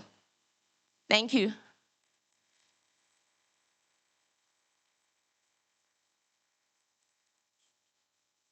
Thank you so much. This was a great presentation. Over to you, adjudicators. Afternoon, Dr. Tab. Afternoon. In terms of the portfolio of evidence that you have submitted, I think we have done well in terms of integrating the theories that contribute in terms of your philosophy of teaching and learning. You have done well in terms of that, and you have integrated a number of interventions that assist students for them to succeed. And you also integrated different departments. You have mentioned a number of departments at UNISA, support departments that can assist students. And yeah, you have done well in terms of that. Another thing that I think you've done well is to provide the stats in terms of the results, the analysis. But what was lacking in terms of the portfolio of evidence is to provide more evidence of the manner in which you supported students. Because in most cases, you were just explaining to say, I've done this and that. But in terms of the evidence of that, it was lacking. And another thing that I had on my comment, the result for CVM 2601. So with the stats that you provided here, the pass rate, from 2023, it was going down when I look at the graph. But I see the one that you have used there for semester one this year went up. So it shows that you have done well in terms of your intervention. So initially, I wanted to ask in terms of, did you realize that the graph was going down, and what are the interventions that you're going to incorporate to ensure that you improve the pass rate? But maybe that you have updated the pass rate there. Thank you very much. Thank you. Thank you, and I'm very glad that you're publishing this, because one of my comments was there's parts of this that is publishable as to teaching and learning articles. I think my comment has to actually do what you ended with, which I wish you had started with, which was the sort of the retention rate through these three modules, because my big question when reading the portfolio was, why these three modules? And you hinted the answer at the end. If you look at these three modules, they lead to our retention rate. So I'd like to see more of that, because I thought that was incredibly strong, because it's also unusual for three modules to say, hey, we're a package, we're here together. But when we talk about retention, actually that is what we have to do. So it'd also be good to unpack more why these three modules. Were they pain points previously, like, the COC 1501, students just didn't finish it, so they didn't continue on, or the plant, sorry, I can't remember what they called, but the plant one, that was like the hold up for students' retention. So it was really, really excellent. Thank you very much.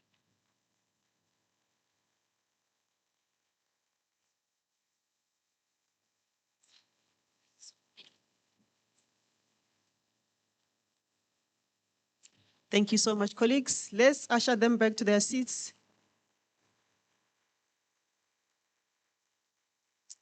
Thank you. So we have come to the end of our presentations for the day. I would like to request all the nominees to stand on their feet as we appreciate them for the last time collectively. Thank you so much for the great work you have done. We do appreciate you.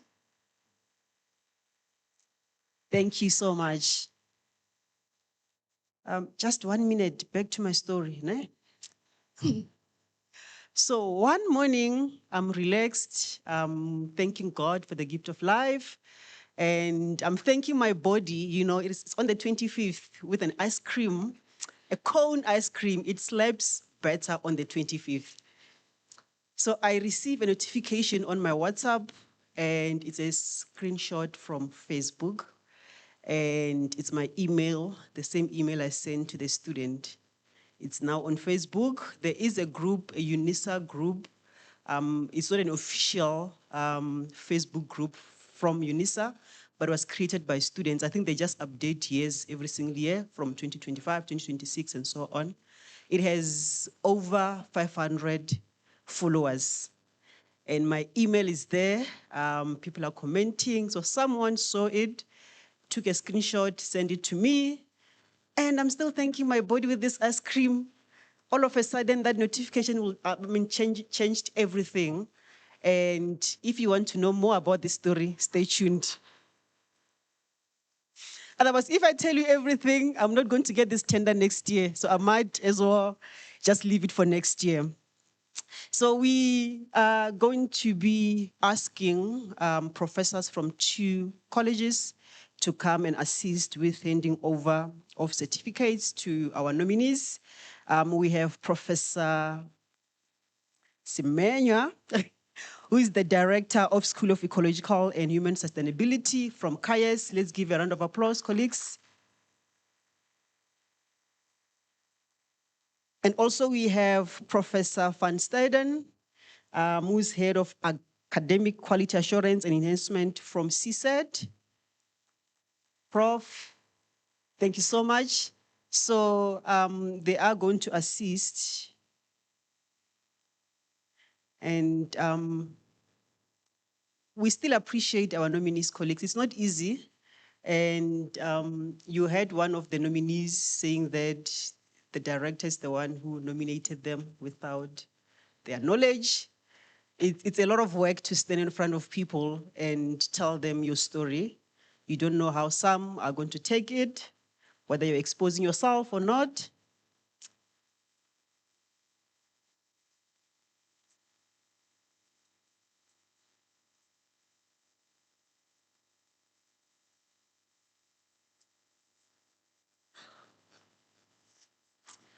All right, so the first nominee to receive the certificate is Dr. Mashudu Patience Mamataba.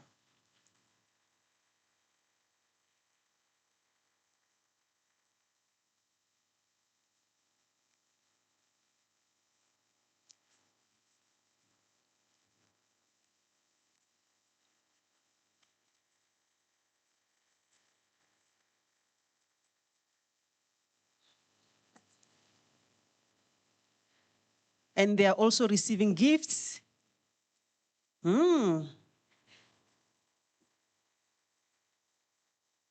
Colleagues, I hope next year we're going to have a lot of nominees here. The second one is Dr. Fananani Ramurifo.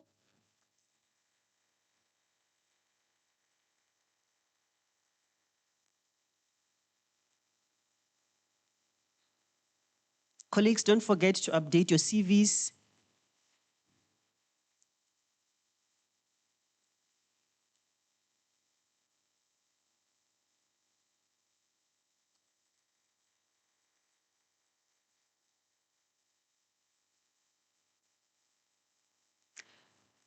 Our next nominee is Dr. Anna Dijacher.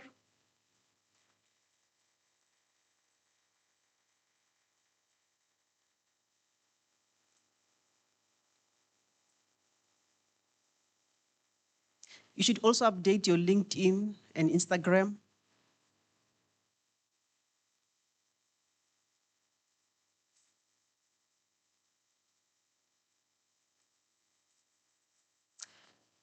We also have Ms. Mokwata Mwanza.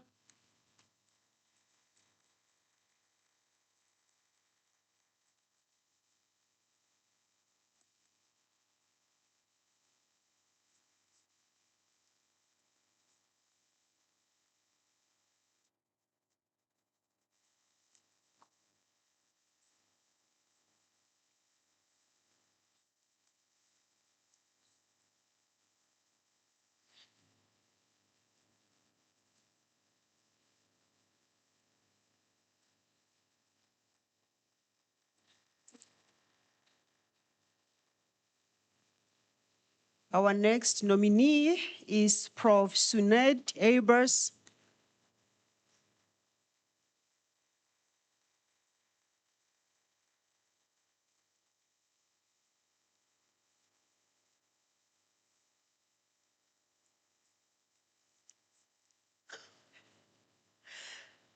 Yeah, Sophia and Tembi will be so proud of you.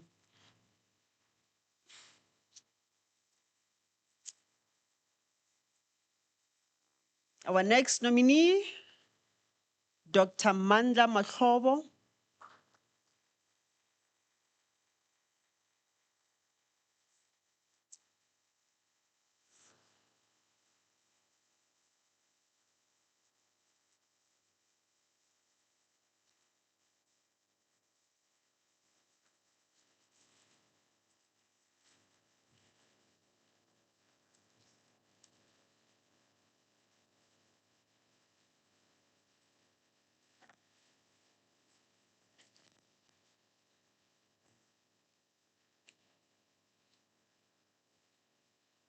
Attention colleagues, let's keep it down. The next one is Mr. William Makopola Matlou.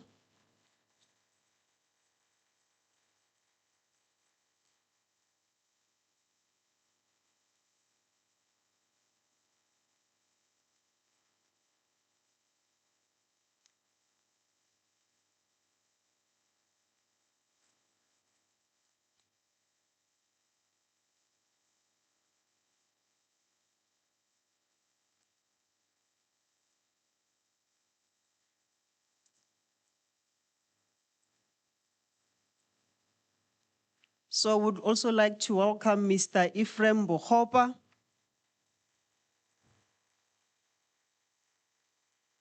And I believe next year we will be having him here on a different category.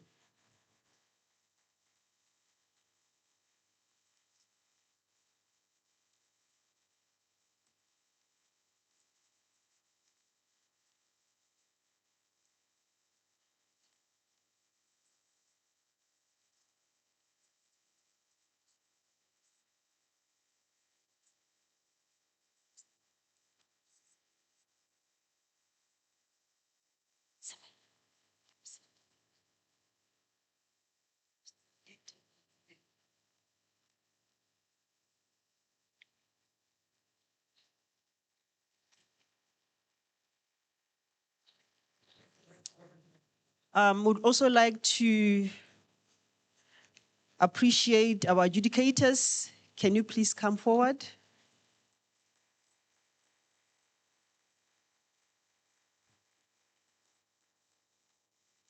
Colleagues, it's not easy to go through a portfolio that is 40, 50, 60 pages long, and you have done a great job. Thank you so much for your expertise and for your time.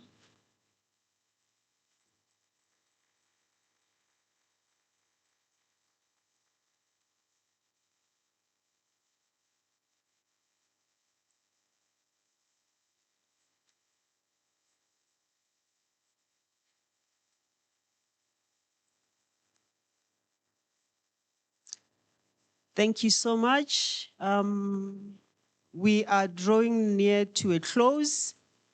And as per the program, we are now going to ask Professor Dube to come give vote of thanks and closing remarks.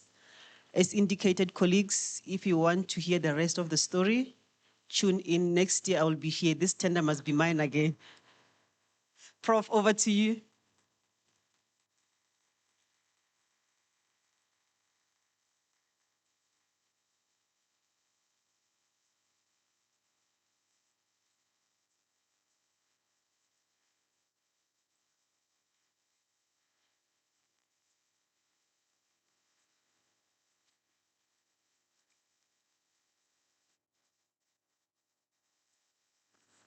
Good afternoon, colleagues. I don't want to hold you long, but if you need more stories, we can invite the program director to come and conclude her story.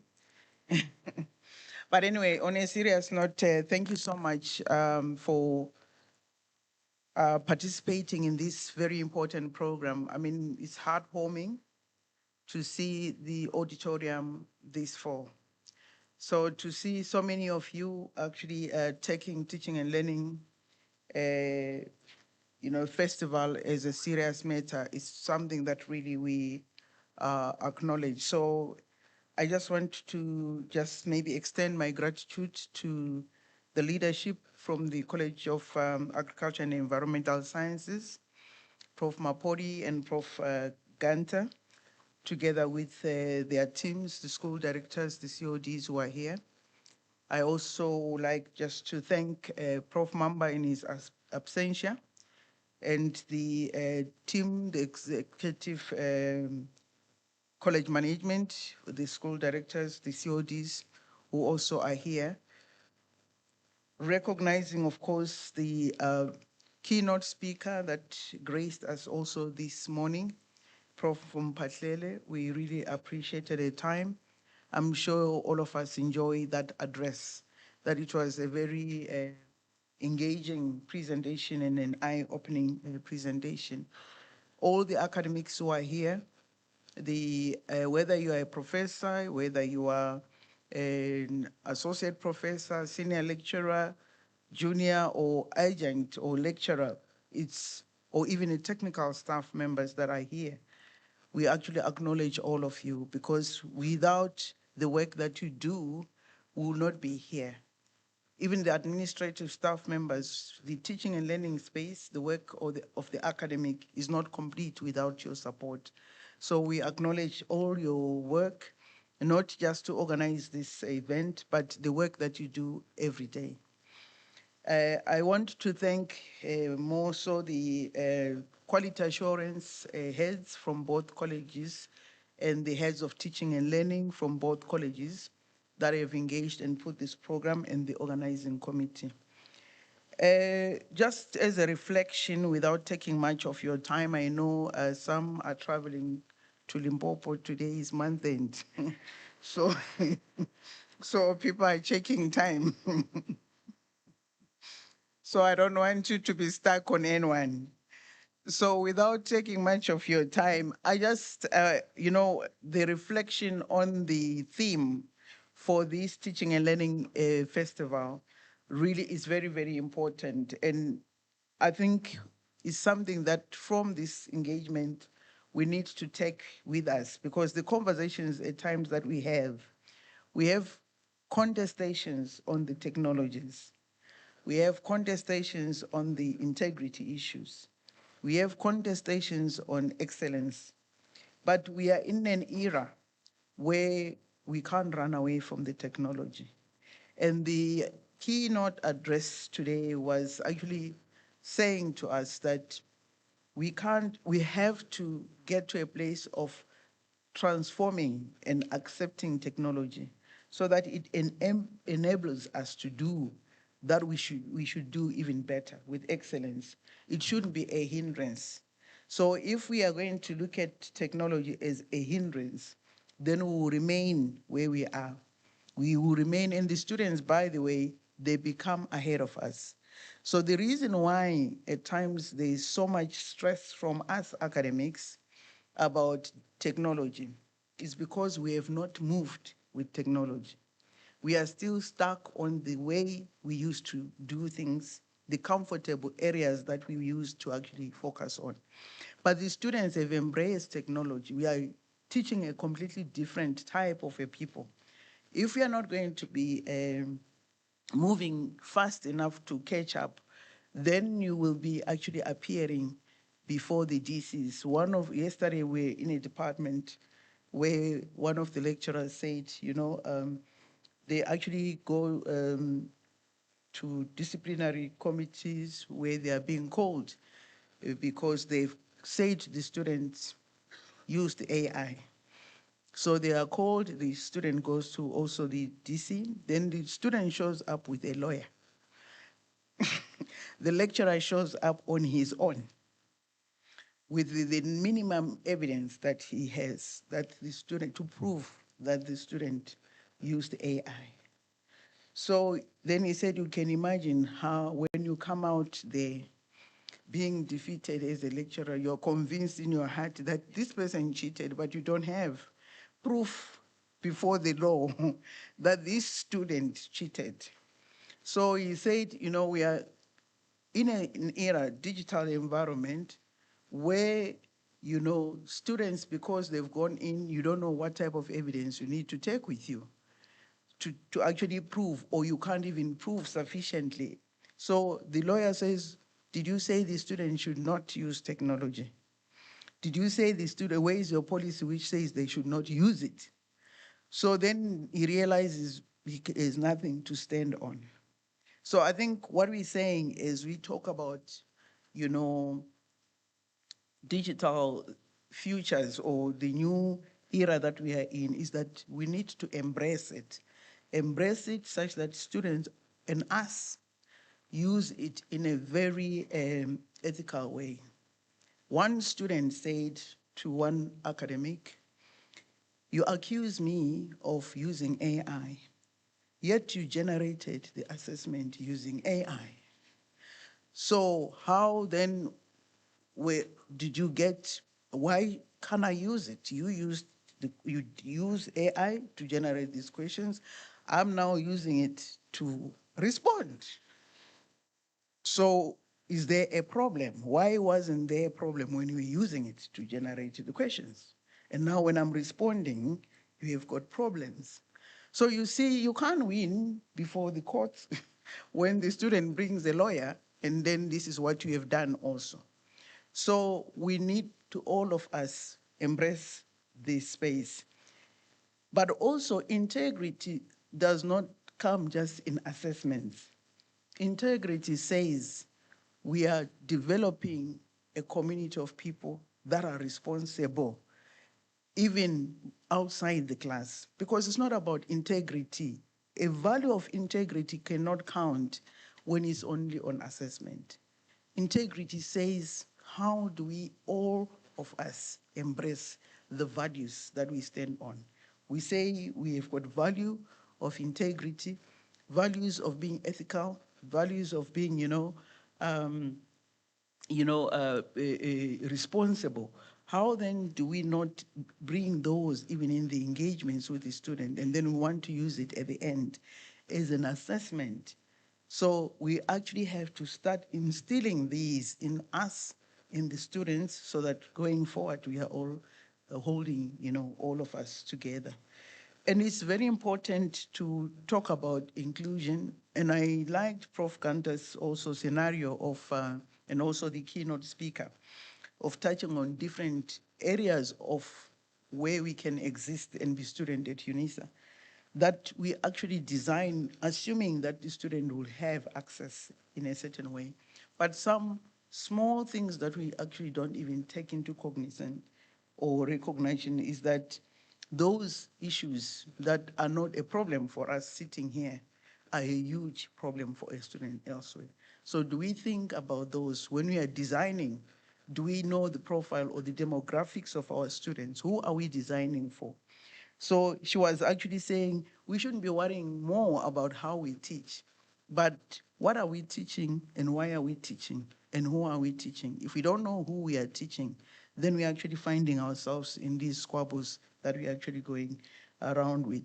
So I want to just say thank you to the people that made this day a very successful day, the participants, because please give them another round of applause.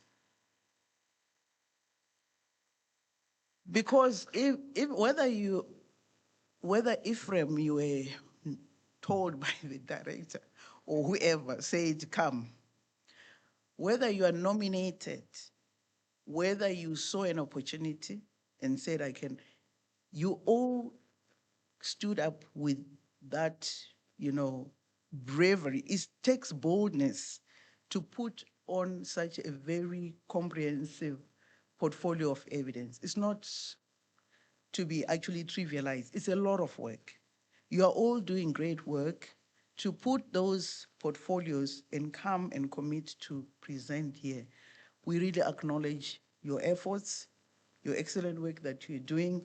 Please do actually engage. The reason why we are here is not for us just to listen and then we tick to say there was a 2026 Teaching and Learning Festival.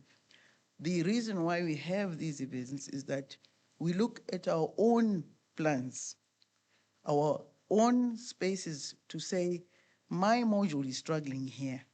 I heard the colleagues here presenting on fantastic ways they've actually engaged with the students, and how then do we invite them in our own spaces? It's not something that is an event once in a year. It's just to highlight what we want everyone to be engaging on. We are saying our scholarship should not be scholarship when we are talking of research. We need to approach our teaching and learning in a scholarly way. So it cannot be just a haphazard thing that I don't reflect on, but the same rigor that we're actually putting in our research, in our disciplines, when we are investigating in that space, as the keynote said, it's the same rigor. A scholar will actually not just come into class empty-handed. A scholar will research and understand why and reflect why students are not performing. So I think we need to actually then start saying these are the areas that I'm seeing as an area which might need improvement in my space and wholeheartedly want to improve. So with that, we just want to say thank you. But the 2027 Teaching and Learning Festival, we already have a program director, which is please give a round of applause. But my only request is that the 2027 festival does not start when the COD is nominating you. It starts now. Just like we are preparing for our NRF ratings, just like we are preparing for our, when we want to put, names to be, recognized elsewhere, we need to start preparing now. Because even in the department, we know who does good work. Let's encourage people to put their names, but also, how come we have departmental seminar focusing just on research? Why can't we use those for those with best practice to also come and then we give them that feedback as they actually go forward and improve on their portfolios, such that when they come here, there is no question about the engagements because we've actually had several, iterations with them. So with that, please enjoy the weekend, drive safely to Limpopo, come back on Monday, safe. It's not a holiday on Monday, we are back at work. So thank you so much and have a beautiful.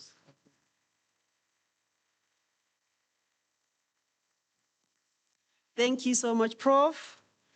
But before you leave, I just want to correct something, Prof. I'm happy you're not in my college, so this won't affect my line manager. Prof, we have upgraded, we have leveled up. We no longer take in one. No, Terminal A. We changed time zone, Prof. And we also, on the other side, we drink those colorful drinks with umbrellas. So we are cruising nicely. So thank you so much, colleagues. Enjoy your lunch. All the managers, please go to council chamber for lunch. And the rest of us, we're going to eat from here. Thank you so much. Enjoy the rest of your day.